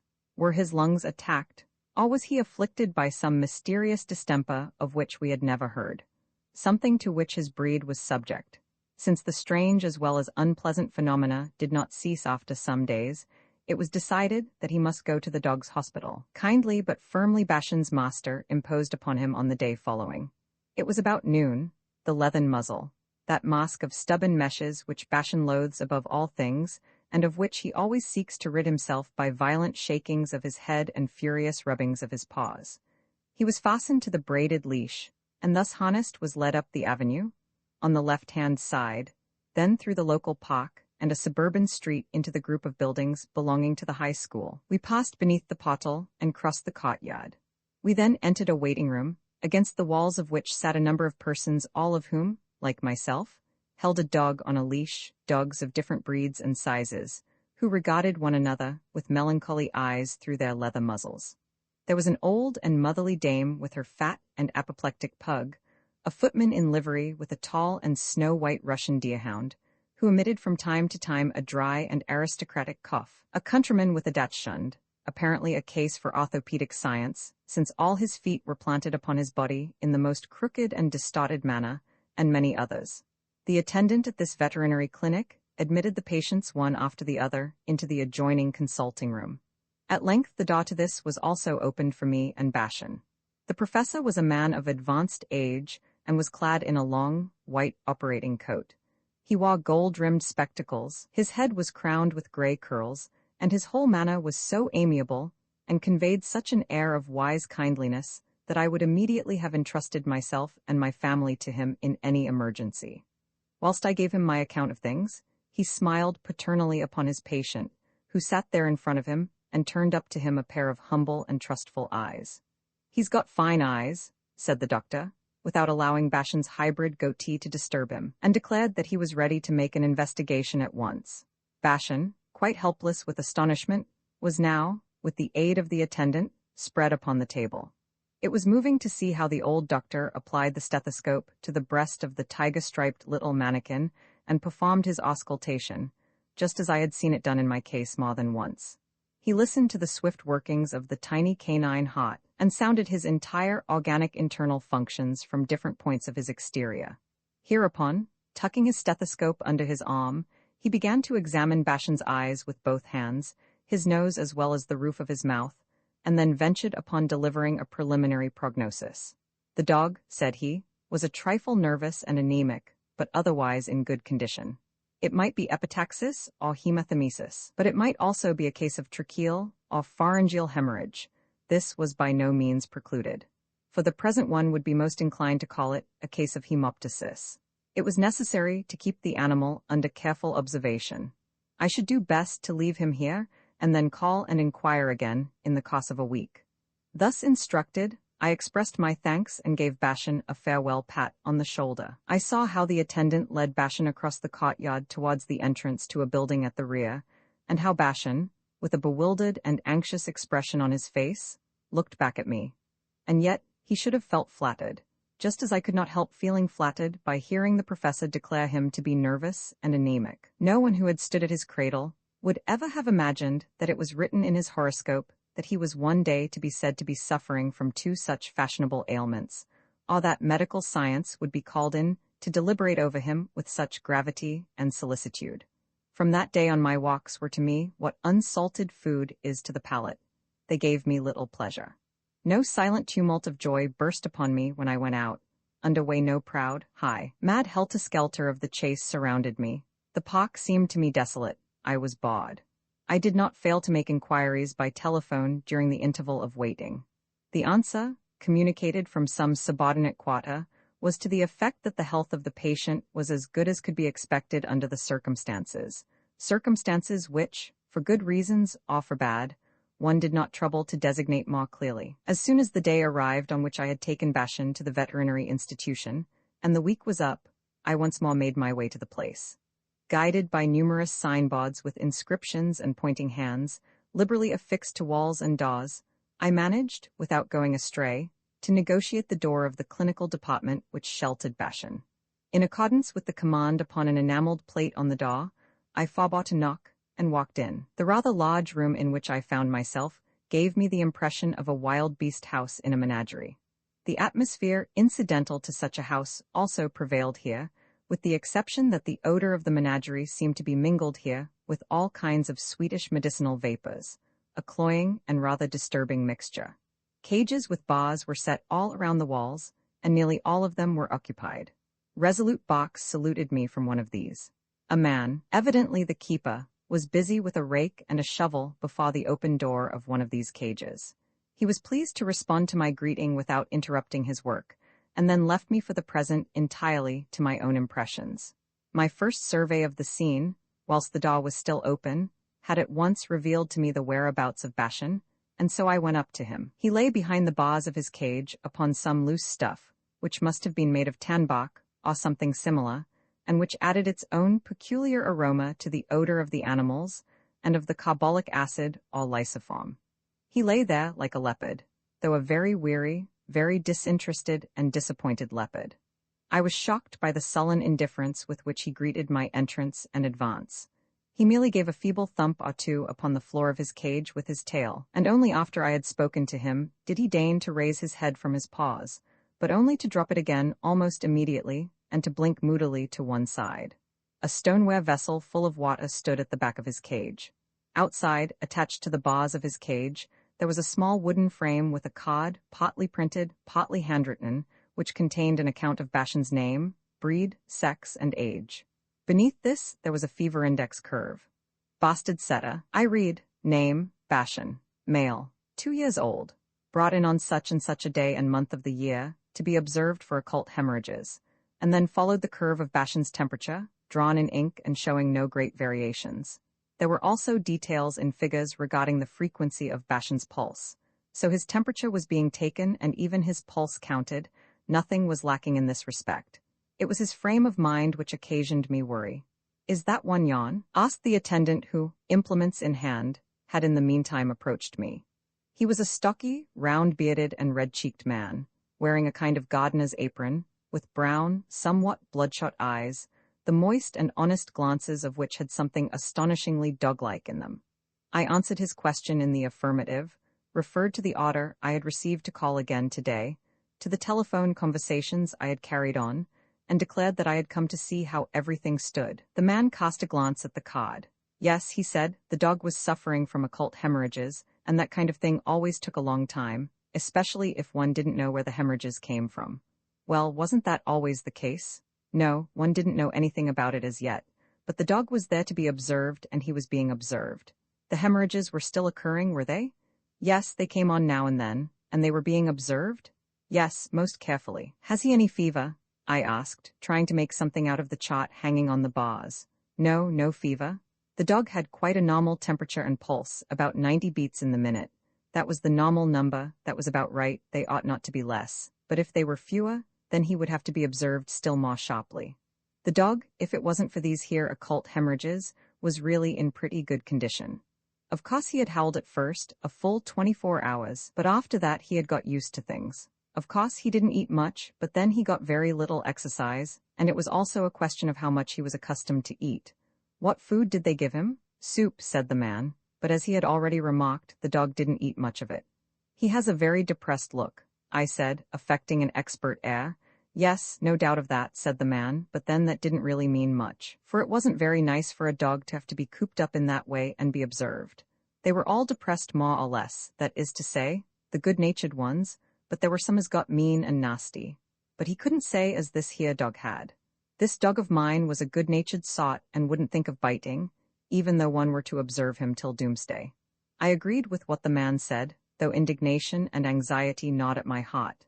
How long, I asked him, did one think it was necessary to keep Bashan here? The man cast another glance at the chart. Another week, he remarked, would be necessary to observe him properly. That's what the professor had said. I might come after another week and inquire again. That would make 2 weeks in all, and then I would be able to get exact information about the dog and about curing his occult hemorrhages. I went, after I had made another attempt to cheer up Bashan's spirits by talking to him, but he was as little affected by my going away as by my coming. He seemed to be oppressed by a feeling of dark hopelessness and contempt. Since you have been capable, his attitude seemed to declare, of having me put into this cage, I expect nothing more from you. And was it not in truth enough to make him despair of all reason and justice? What had he done that this should happen to him? How came it that I not only permitted it, but even took the initial steps? I had meant to act well by him. He had begun to bleed from the nose, and though this did not appear to disturb him in any way, I had nevertheless thought it fitting that veterinary science should be consulted, as befitted a dog in good circumstances, and I had also learned that he was rather anemic and nervous, like the daughter of an earl. How could I know that such a fate awaited him? How could I make him understand that he was having honors and attention bestowed upon him by being locked behind bars, like a jaguar, in being deprived of air, sunshine, and exercise, and instead of being able to enjoy these blessings, tormented with a thermometer day after day? Such were the questions which I put to myself as I walked home. Whilst I had up to then only missed Bashan, I now began to be afflicted with a positive anxiety for him, for the welfare of his soul, and was forced to contend with doubt and self-accusatory thoughts. After all, was it not mere vanity and egoistic conceit which had induced me to take him to this canine infirmary? Besides, was it not possible that a secret wish had been the wellspring of this action, a wish to get rid of him for a time, a certain ignoble curiosity to free myself from his incessant watching, and to see how it would feel to be able to turn calmly to the right or to the left, without bringing about emotional cataclysms in the animated world without, emotional tempests, whether of joy or sorrow, or bitter disillusionment? It was not to be denied, since Bashan's internment, I was enjoying a definite feeling of independence, such as I had not known for a long time. When I glanced through the glass door of my study, there was no one there to annoy me with the spectacle of his martyrdom of patience. No one came with paw hesitatingly raised, so that, giving way to a burst of pitying laughter, I should be forced to deny my own fixed resolution and go forth earlier than I had intended. No one questioned my right to go into the house or into the park, just as the spirit moved me. This was a comfortable condition of things, quieting and full of the charm of novelty. But as the accustomed incentive was lacking, I almost ceased to go walking at all. My health suffered in consequence, and whilst my condition grew to be remarkably like that of Bashan in his cage, I indulged in the moral reflection that the fetters of sympathy would have been more conducive to my own comfort than the egoistic freedom for which I had panted. The second week elapsed in good time, and so, on the day appointed, I and the bearded attendant stood once more in front of Bashan's barred habitation. The inmate lay upon his side, stretched out in a posture of absolute indifference upon the tanbark of his cage, bits of which flecked his coat. He was staring backward at the chalky wall of his prison with eyes that were glassy and dull. He did not move. His breathing was scarcely perceptible. Only, from time to time, his chest, which displayed every rib, rose in a sob which he breathed forth with a soft and heartrending tremolo of his vocal cords. His legs seemed to have grown too long, his paws huge and unshapely, due to his terrible emaciation. His coat was extremely rough and disheveled and crushed, and, as already remarked, soiled from wallowing in the tanbark. He paid no attention to me, and it seemed that he would never again be able to summon up enough energy to take an interest in anything. The hemorrhages, said the attendant, had not quite disappeared. They still happened now and then. Their origin was not as yet quite clear, but in any case they were of a harmless nature. I was free to leave the dog there for a still longer period of observation, in order to make quite sure, or I might take him home with me, where he would no doubt get rid of the evil, all in good time. I then drew out the plaited leather leash from my pocket and said that I would take Bashan with me. The attendant thought that would be very sensible. He opened the barred door, and we both called Bashan by name, alternately and both together, but he did not stir. He merely kept staring at the whitewashed wall opposite. He made no resistance when I thrust my arm into the cage and pulled him out by the collar. He gave a kind of convulsive flounce about and landed on his legs on the floor. There he stood with his tail between his legs, his ears retracted, a very picture of misery. I picked him up, gave the attendant a tip, and left the ward of this canine hospital. I then proceeded to pay my bill in the office of the institution. This bill, at 75 pfennigs a day and the veterinary's fee for the first examination, amounted to 12 marks, 50 pfennigs. I then led Bashan home, clothed in the stern yet sweetish atmosphere of the clinic, which still permeated my companion's coat. He was broken in body and in soul. Animals are more unrestrained and primitive, less subject to inhibitions of all kinds, and therefore, in a certain sense more human in the physical expression of their moods than we. Forms and figures of speech which survive among us only in a kind of mental or moral translation, or as metaphors, are still true and valid when applied to them. They live up to the expression in the fullest, freshest sense of the term, and in this there is something wonderfully enlivening to the eye. Bashan, as one would say, let his head hang, or had a hangdog look. He did actually hang his head, hung it low like some rack of a worn-out cab horse which, with abscesses on its legs and periodical shivers undulant along its sides, stands at its post with 100 weight of woe pulling its poor nose, swarming with flies, towards the pavement. These 2 weeks at the veterinary high school, as I have already said, had reduced him to the very condition in which I had first found him in the foothills. Perhaps I ought to say that he was only the shadow of himself, if this would not be an insult to the proud and joyous Bashan. The smell of the dog hospital which he had brought with him vanished in the wash trays, after several ablutions with soap and hot water. Vanished, all save a few floating and rebellious whiffs. A bath may be said to exercise a spiritual influence, may be said to possess a symbolic significance to us human beings, but no one would dare to say that the physical cleansing of poor Bashan meant the restoration of his customary spirits. I took him to the hunting grounds on the very first day of his homecoming, but he went slinking at my heels with silly look and lolling tongue, and the pheasants were jubilant over a close season. At home, he would remain lying for days, as I had last seen him stretched out in his cage at the hospital, and staring with glassy eyes, inwardly limp and without a trace of his wholesome impatience, without making a single attempt to force me to go forth for a walk. On the contrary, I was forced to fetch him from his berth at the tiny door of his kennel, and to spur him on and up. Even the wild and indiscriminate way in which he wolfed his food reminded me of his sordid youth. And then it was a great joy to see how he found himself again, how his greeting gradually took on the old, warm-hearted, playful impetuosity, how, instead of coming towards me with a sullen limp, he would once more come storming upon me in swift response to my morning whistle, so that he might put his forepaws on my chest and snap at my face. It was wonderful to see how the joy in his mere body and in his senses returned to him in the wide spaces and the open air, and to observe those daring and picturesque positions he would assume, those swift plunging pounces with drawn-up feet which he would make upon some tiny creature in the high grass. All these things came back and refreshed my eyes. Bashan began to forget.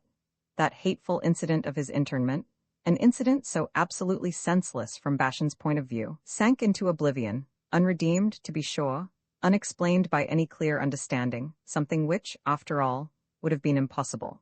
But time swallowed it up and enveloped it, even as time must heal these things where human beings are concerned, and so we went on with our lives as before, whilst the inexpressible things sank deeper and deeper into forgetfulness. For some weeks longer, it happened that Bashan would occasionally spot an incarnadined nose, then the phenomenon vanished, and became a thing of the past. And so, after all, it mattered little whether it had been a case of epistaxis or of hematemesis. There, I have told the story of the clinic, against my own better resolution. May the reader forgive this lengthy digression, and return with me to the chase in the hunting grounds which we had interrupted. Ah, have you ever heard that tearful yowling with which a dog, mustering his utmost forces, takes up the pursuit of a rabbit in flight, that yowling in which fury and bliss, longing and ecstatic despair mix and mingle? How often have I heard Bashan give vent to this? It is a grand passion, desired, sought for and deliriously enjoyed, which goes ringing through the landscape, and every time this wild cry comes to my ear from near or far, I am given a shock of pleasant fright, and the thrill goes tingling through all my limbs. Then I hurry forwards, or to the left or right, rejoicing that Bashan is to get his money's worth today, and I strive mightily to bring the chase within my range of vision. And when this chase goes storming past me in full and furious career, I stand banned and tense, even though the negative outcome of the venture is certain from the beginning, and I look on, whilst an excited smile draws taut the muscles of my face. And what of the rabbit? The timid, the tricky? He switches his ears through the air, crooks his head backwards at an angle, and runs for dear life in long, lunging leaps, throwing his whitish-yellow scut into the air. Thus he goes scratching and scudding in front of Bashan, who is howling inwardly. And yet the rabbit, in the depths of his fearsome and flighty soul, ought to know that he is in no serious danger, and that he will manage to escape, just as his brothers and sisters and he himself have always managed to escape. Not once in all his life has Bashan managed to catch a single rabbit, and it is practically beyond the bounds of possibility that he ever should. Many dogs, as the old proverb goes, bring about the death of the rabbit, a clear proof that a single dog cannot manage it. For the rabbit is a master of the quick and sudden turnabout, a feat quite beyond the capacity of Bashan, and it is this feat which decides the whole matter. It is an infallible weapon, and an attribute of the animal that is born to fight with flight, a means of escape which can be applied at any moment, and which it carries in its instincts in order to put it into use at precisely that moment when victory is almost within Bashan's grasp. And alas, Bashan is then betrayed and sold.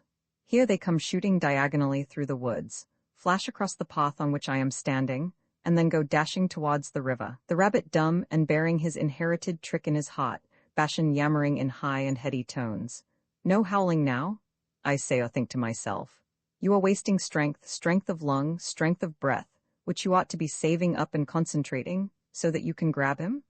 I am forced to think thus, because I am on Bashan's side, because his passion is infectious, imperatives which force me to hope fervently that he will succeed, even at the peril of seeing him tear the rabbit to pieces before my eyes.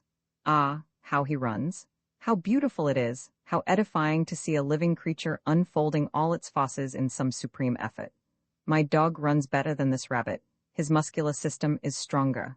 The distance between them has visibly diminished, ere they are lost to sight. I leave the path and hurry through the park towards the left, going in the direction of the riverbank.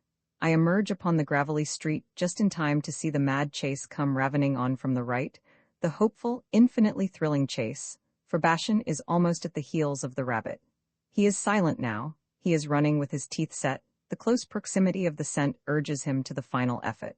One last plunge, Bashan, I think, and would like to shout to him, just one more, aim well, keep cool, and beware of the turnabout.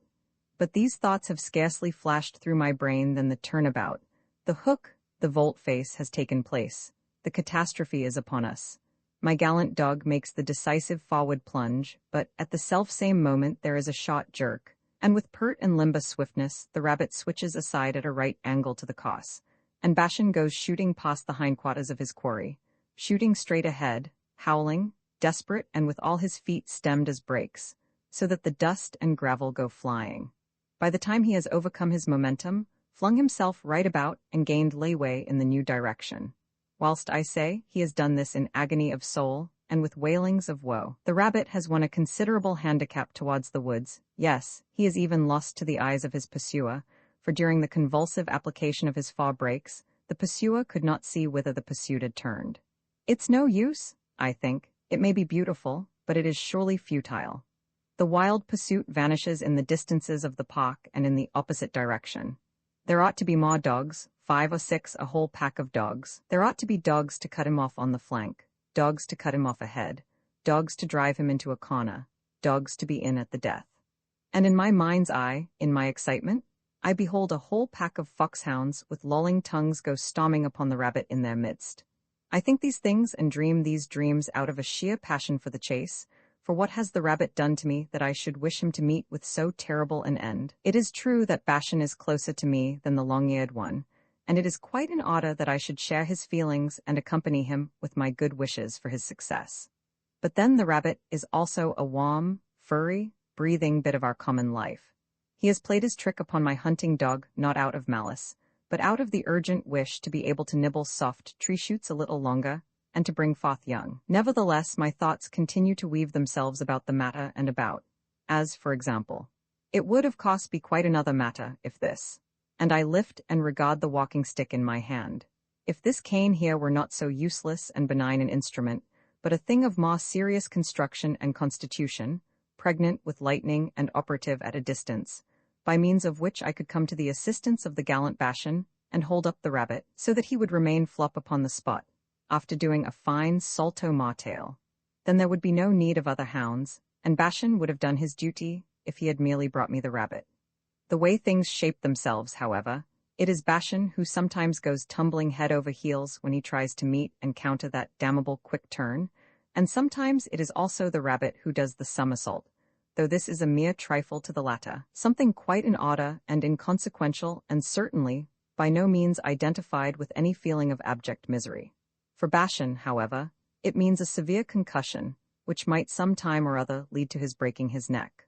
Often a rabbit chase comes to an end in a few minutes, that is to say, when the rabbit succeeds after a few hot lengths of running, in ducking into the underbrush and hiding, or in throwing his pursuer off his trail by means of feints and quick double turns, so that the four-legged hunter, sorely puzzled and uncertain, jumps hither and thither, whilst I shout bloodthirsty advice to him, and with frantic gesticulations of my cane try to point out to him the direction in which I saw the rabbit escape.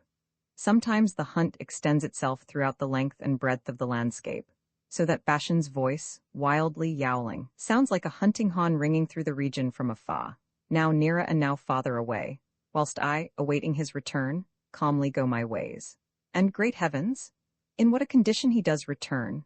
Foam drips from his jaws, his thighs are lax and hollow, his ribs flutter, his tongue hangs long and loose from his maw, inordinately gaping, something which causes his drunken and swimming eyes to appear distorted and slant, Mongolian, the while his breathing goes like a steam engine. "Lie down, Bashan," I command him. "Take a rest, or you'll have apoplexy of the lungs."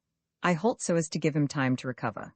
In winter, when there is a cold frost, and I see him pumping the icy air with hoarse pantings into his overheated interior, and then puffing it forth in the form of white steam, or else swallowing whole handfuls of snow in order to cool his thirst, I grow quite terrified. Nevertheless, whilst he lies there, gazing up at me with confused eye, now and again snapping up his dribblings, I cannot refrain from poking a bit of fun at him because of the unalterable futility of his efforts.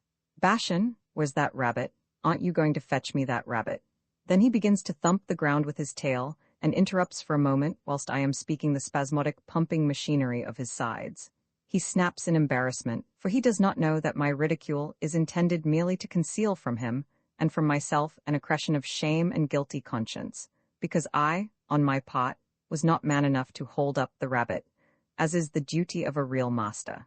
He is unaware of all this, and so it is easy for me to make fun and to put the matter as though he were in some way to blame.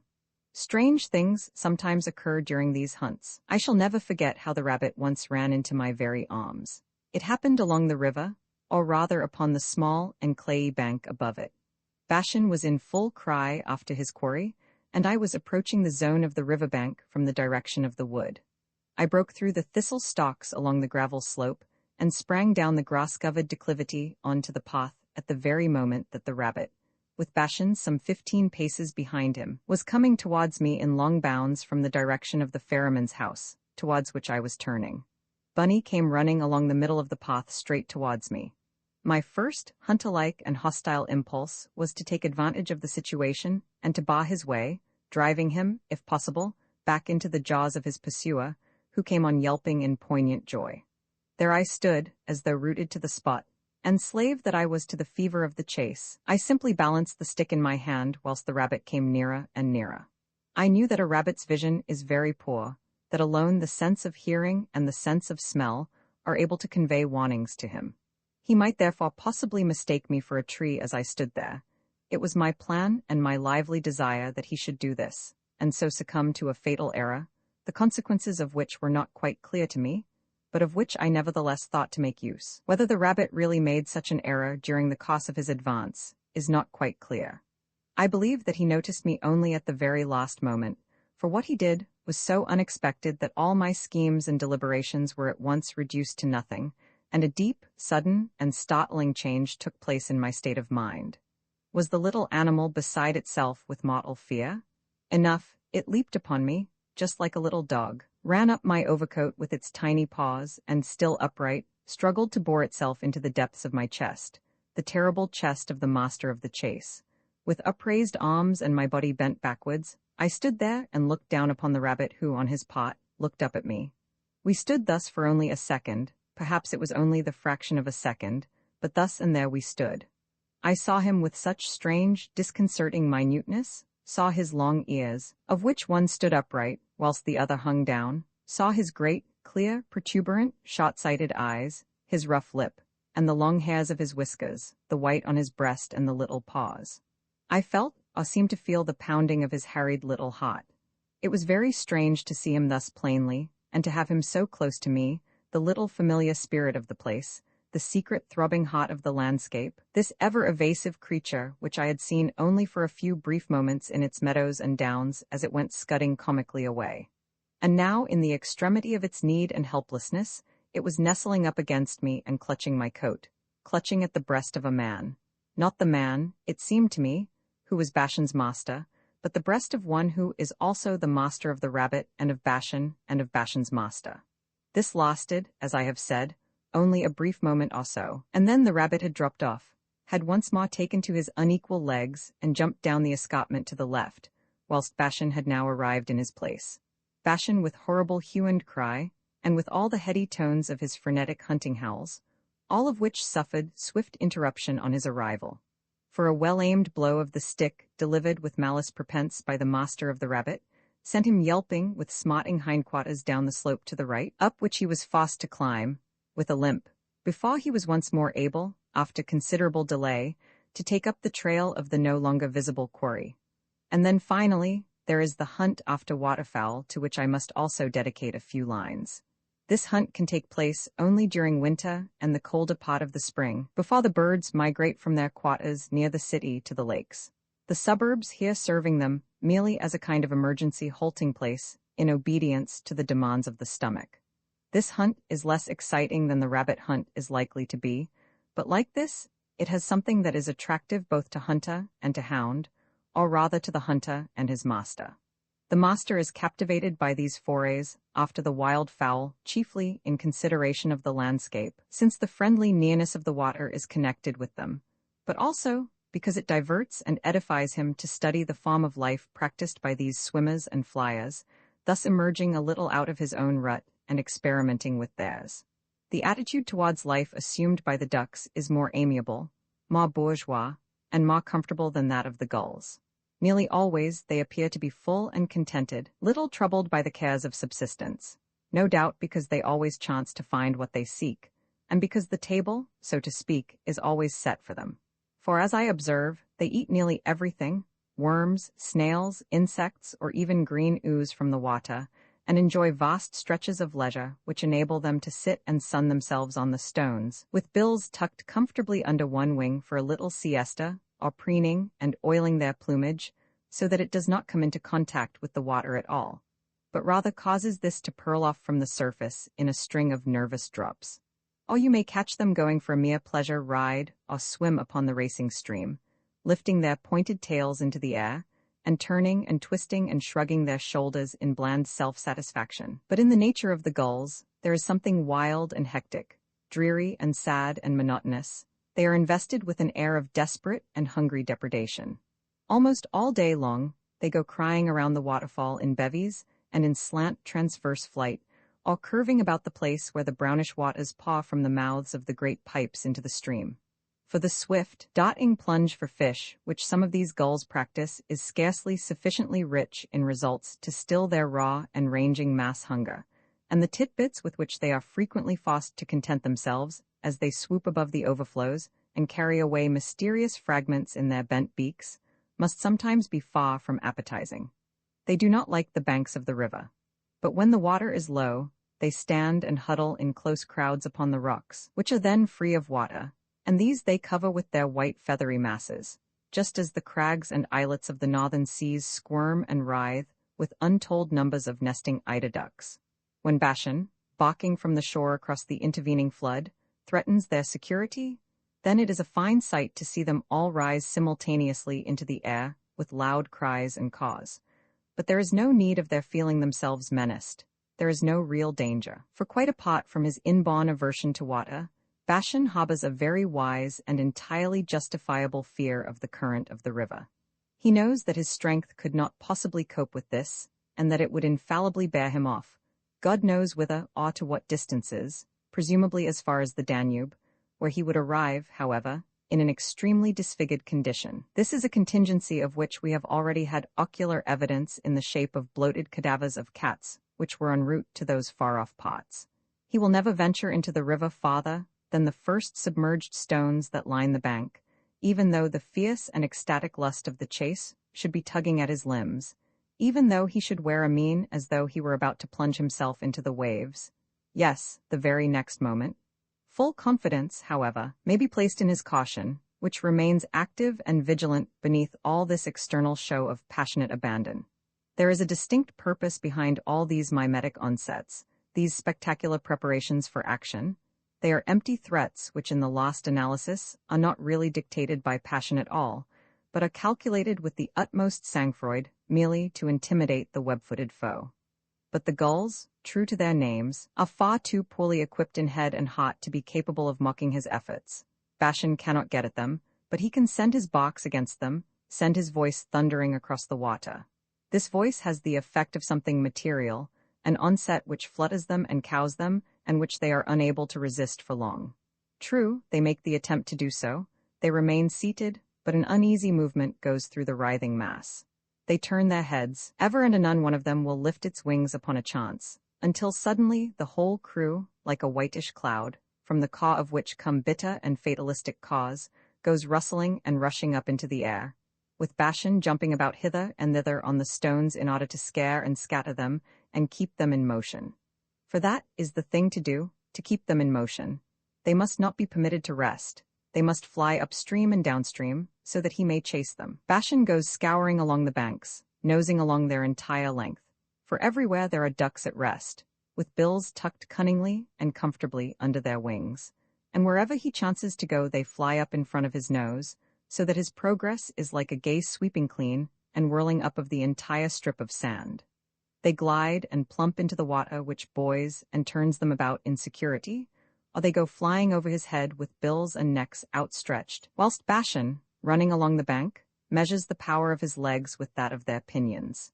He is ravished and grateful if they will but fly, if they will only deign to give him an opportunity for a bit of glorious coursing up and down the river. They are no doubt aware of these wishes of his, and are even capable of utilizing them for their own benefit. I saw a mother duck with her brood. It was in the spring, and the river was already void of birds. This one alone had remained behind with her young who were not yet able to fly, and she was guarding them in a slime-covered puddle which had been left by the last floodwater and which filled a depression in the dry bed of the stream. It was there that Bashan chanced upon them. I observed the scene from the upper way. He sprang into the puddle, sprang into it with barkings and savage truculent motions, and scattered the family of ducks in a most deplorable fashion. To be sure, he did no harm to any member of this family, but he frightened them all beyond expression, and the ducklings, flapping their stumps of wings, plunged wildly in all directions. The mother duck, however, was seized by that maternal heroism which will hurl itself blindly and full of mad courage even against the most formidable foe in order to protect the brood, and which frequently knows how to bewilder and fluster this foe by a delirious courage which apparently exceeds the limits of nature. With every feather ruffled, and with bill horribly agape, the bird fluttered repeatedly against Bashan's face in attack after attack, making one heroic offensive after another against him, hissing portentously the while. And actually, her wild and uncompromising aspect brought about a confused retreat on the part of the enemy, without, however, inducing him to quit the field of battle for good, for with a great hullabaloo and clamor he still persisted in advancing anew. The duck-mother thereupon changed her tactics and chose the pot of wisdom, since heroism had shown itself to be impracticable. It is more than likely that she knew Bashan from some previous experience, was fully acquainted with his weaknesses and childish desires. So she abandoned her little ones. That is, she apparently abandoned them. She took refuge in cunning, flew up, flew across the river, pursued by Bashan, pursued as was his firm belief, whilst in reality it was she who led him by the fool's tether of his dominant passion. She flew with the stream, then against it, farther and farther, whilst Bashan raced beside her, so far downstream and away from the puddle with the ducklings that I lost sight of both the duck and the dog as I walked on. Later on my good dolt came back to me, quite winded and panting furiously. But when we again passed that puddle, it was empty of its erstwhile tenants. Such were the tactics of the mother duck, and Bashan was sincerely grateful. But he abominates those ducks who, in the sleek placidity of their bourgeois-like existence, refuse to serve him as objects of the hunt, and who, whenever he comes tearing along, simply let themselves slip into the water from the stones along the banks, and then in ignoble security rock themselves before his nose, not impressed in the least by his mighty voice, and not in the least deceived, like the nervous gulls, by his theatrical lunges towards the river. There we stand on the stones, side by side, Bashan and I, and there, 2 paces from us in insolent security, the duck sways lightly upon the waves, with her bill pressed in pretentious dignity against her breast, and though stormed at by Bashan's maddened voice, absolutely undisturbed in her serenity, soberness, and common sense. She keeps rowing against the current, so that she remains approximately in about the same spot, for all that she is drawn a little downstream. Only a yard or 2 from her there is a whirlpool, a beautiful foaming cascade towards which she turns her conceited and upstanding tail. Bashan balks and braces his forefeet against the stones, and inwardly I balk with him, for I cannot forbear sharing some of his feelings of hatred against the duck and her cool, insolent matter-of-factness, and so I hope that evil may overtake her. Pay at least some attention to our balking, is the mental speech I hurl at her, and not to the rapids, so that you may be drawn by accident into the whirlpool, and thus expose yourself to danger and discomfiture before our eyes. But this angry hope of mine is also doomed to remain unfulfilled, for precisely at the moment when she nears the edge of the cascade in the stream, the duck flutters a bit, and flies a few yards upstream, and sits down in the water once more. The shameless hussy? I am unable to think of the vexation with which we both contemplate the duck under these circumstances, without recalling to mind an adventure which I shall recount at the close. It was attended by a certain satisfaction for me and my companion, and yet there was something painful in it, something disturbing and confusing. Yes, it even led to a temporary chill in the relationship between Bashan and myself, and could I have foreseen this, I would rather have avoided the spot where this adventure awaited us. It was a good distance out and downstream, and beyond the ferryman's house, there where the wilderness of the river bank approaches close to the upper road along the river. We were going along this, I with a leisurely step, and Bashan, a trifle in front of me, with an easy and somewhat lopsided lope. He had been chasing a rabbit, or, if you prefer, had permitted himself to be chased by him. He had also routed out 3 or 4 pheasants, and was now graciously minded to pay a little attention to me, so that his master might not feel utterly neglected. A small bevy of ducks with extended necks and in triangular formation flew over the river. They were flying pretty high and closer to the other bank than to ours, so that we could not consider them as game at all, so far as hunting purposes were concerned. They flew in the direction in which we were walking, without regarding us or even being aware of our presence, and we 2 merely cast a desultory and intentionally indifferent glance at them. It then came to pass that on the farther bank, which was of the same steepness as our own, a man came beating out of the bushes. As soon as he had stepped upon the scene of action, he assumed a pose which caused both of us, Bashan as well as myself, to halt and to turn round and face him and watch what he would do. He was a rather tall, fine figure of a man, somewhat rough and ready, so far as his externals were concerned. He had drooping moustaches and wore puttees, a small green alpine hat which was well pulled over his forehead, wide, loose trousers which were made of a kind of hard velveteen or so-called corduroy or Manchester cloth, and a jacket to match. This was behung with all kinds of belts and leather contraptions, for he carried a rucksack strapped to his back and a gun which also hung from a strap. Or it would be more proper to say that he had carried this, for scarcely had he come into view, than he drew the weapon towards him, and leaning his cheek aslant against the butt, raised the barrel obliquely towards the heavens. He had set one be-puttied leg in front of the other. The barrel rested in the hollow of his extended left hand with the elbow bent under this.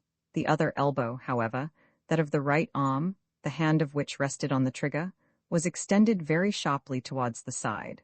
It revealed his face with squinting, aiming eye, much foreshortened and boldly exposed to the clear light of the skies. There was something most decidedly operatic in this apparition of the man, as he stood reared against the skies amidst this open-air scenery of bushes, river, and sky.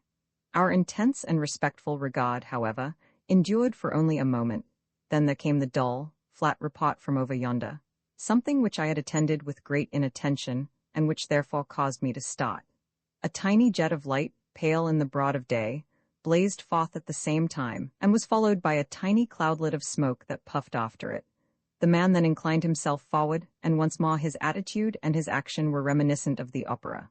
And with the gun hanging from the strap, which he clutched in his right fist, he raised his face towards the skies. Something was going on up there, whither we two were now staring. There was a brief, confused scattering. The triangle of ducks flew apart. A wild, panic-stricken fluttering ensued, as when a puff of wind sets loose sails a-snapping, an attempt at a glide, as of an aeroplane, followed, then suddenly the body which had been struck became a mere inanimate object and fell swift as a stone upon the surface of the water near the opposite bank. This was only the first half of the proceedings, but I must interrupt my narrative here in order to turn the living light of my memory upon Bashan. There are a number of coined phrases and ready-made figures of speech which I might use for describing his behavior, current terms which in most cases would be both valid and appropriate. I might say, for example, that he was thunderstruck, but this term does not please me, and I do not wish to use it. Big words, the big, well-worn words, are not very suitable for expressing the extraordinary. One may best achieve this by intensifying the small words and forcing them to ascend to the very acme of their meaning. So I will say no more than that Bashan started at the report of the gun and the accompanying phenomena, and that this starting was the same as that which is peculiar to him when confronted with something striking, and that all this was well known to me, though it was now elevated to the nth degree.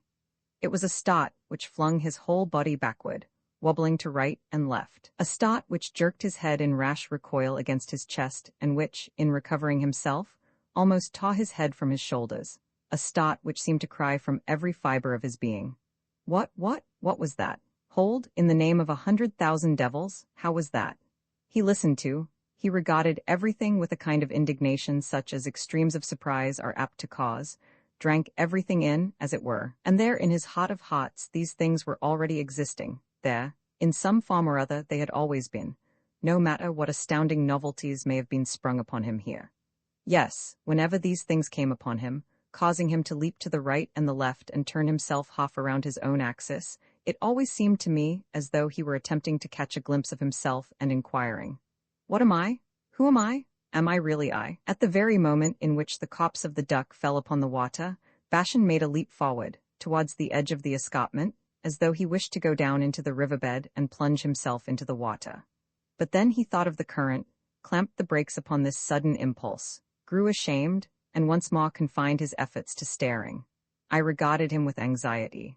After the fall of the duck, I was of the opinion that we had seen enough, and proposed that we should go on, but he had already sat himself down upon his haunches. His face, with ears erected to their utmost extent, was addressed towards the other bank, and when I said to him, "Well, Bashan, shall we go on?" he merely gave a flirt of his head in my direction, as though one should say, not without a certain rudeness, "Please do not disturb me," and kept on looking. And so I gave in, crossed my feet, leaned on my stick, and also went on watching to see what might now take place. The duck, one of those very ducks which had so often in impudent security rocked itself on the water before our very noses, was driving on the water, a wreck. No one could tell which part of the bird was bow and which stern. The river is quieter here. The fall is not so great as farther upstream. Nevertheless, the carcass of the duck had been seized at once by the current, whirled about its axis, and was beginning to float off. It was clear that if our good man was not merely concerned with having made a good potshot and a killing, but also with a more practical purpose, then he would be obliged to put his best leg forward. This he did without losing a moment. Everything happened with immense rapidity. No sooner had the duck landed in the water than the man leaped, scrambled, almost tumbled down the escarpment. He carried the shotgun in his outstretched arm, and once more I was reminded of the opera and the romantic novel, as he went leaping down over the stage-like setting of the stone slope, like some robber chieftain or smuggler bold in a melodrama.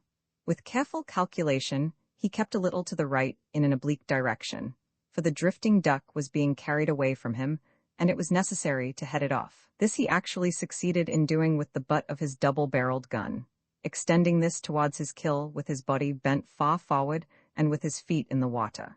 He managed to halt it in its downward course, and then carefully, and not without much effort, he steered and piloted it against the stones with the guiding gun butt, and so drew it ashore. The job was done, and the man drew a breath of relief. He laid his gun upon the bank beside him, pulled his rucksack from his shoulder, stuffed his booty into it, drew the sack shut by its cords, slung it upon his shoulders. Then, supporting himself on his gun as on a cane, and thus pleasantly laden, he climbed complacently up the loose stone of the slope and made for the covert. Well, he's got his bit of roast game for tomorrow.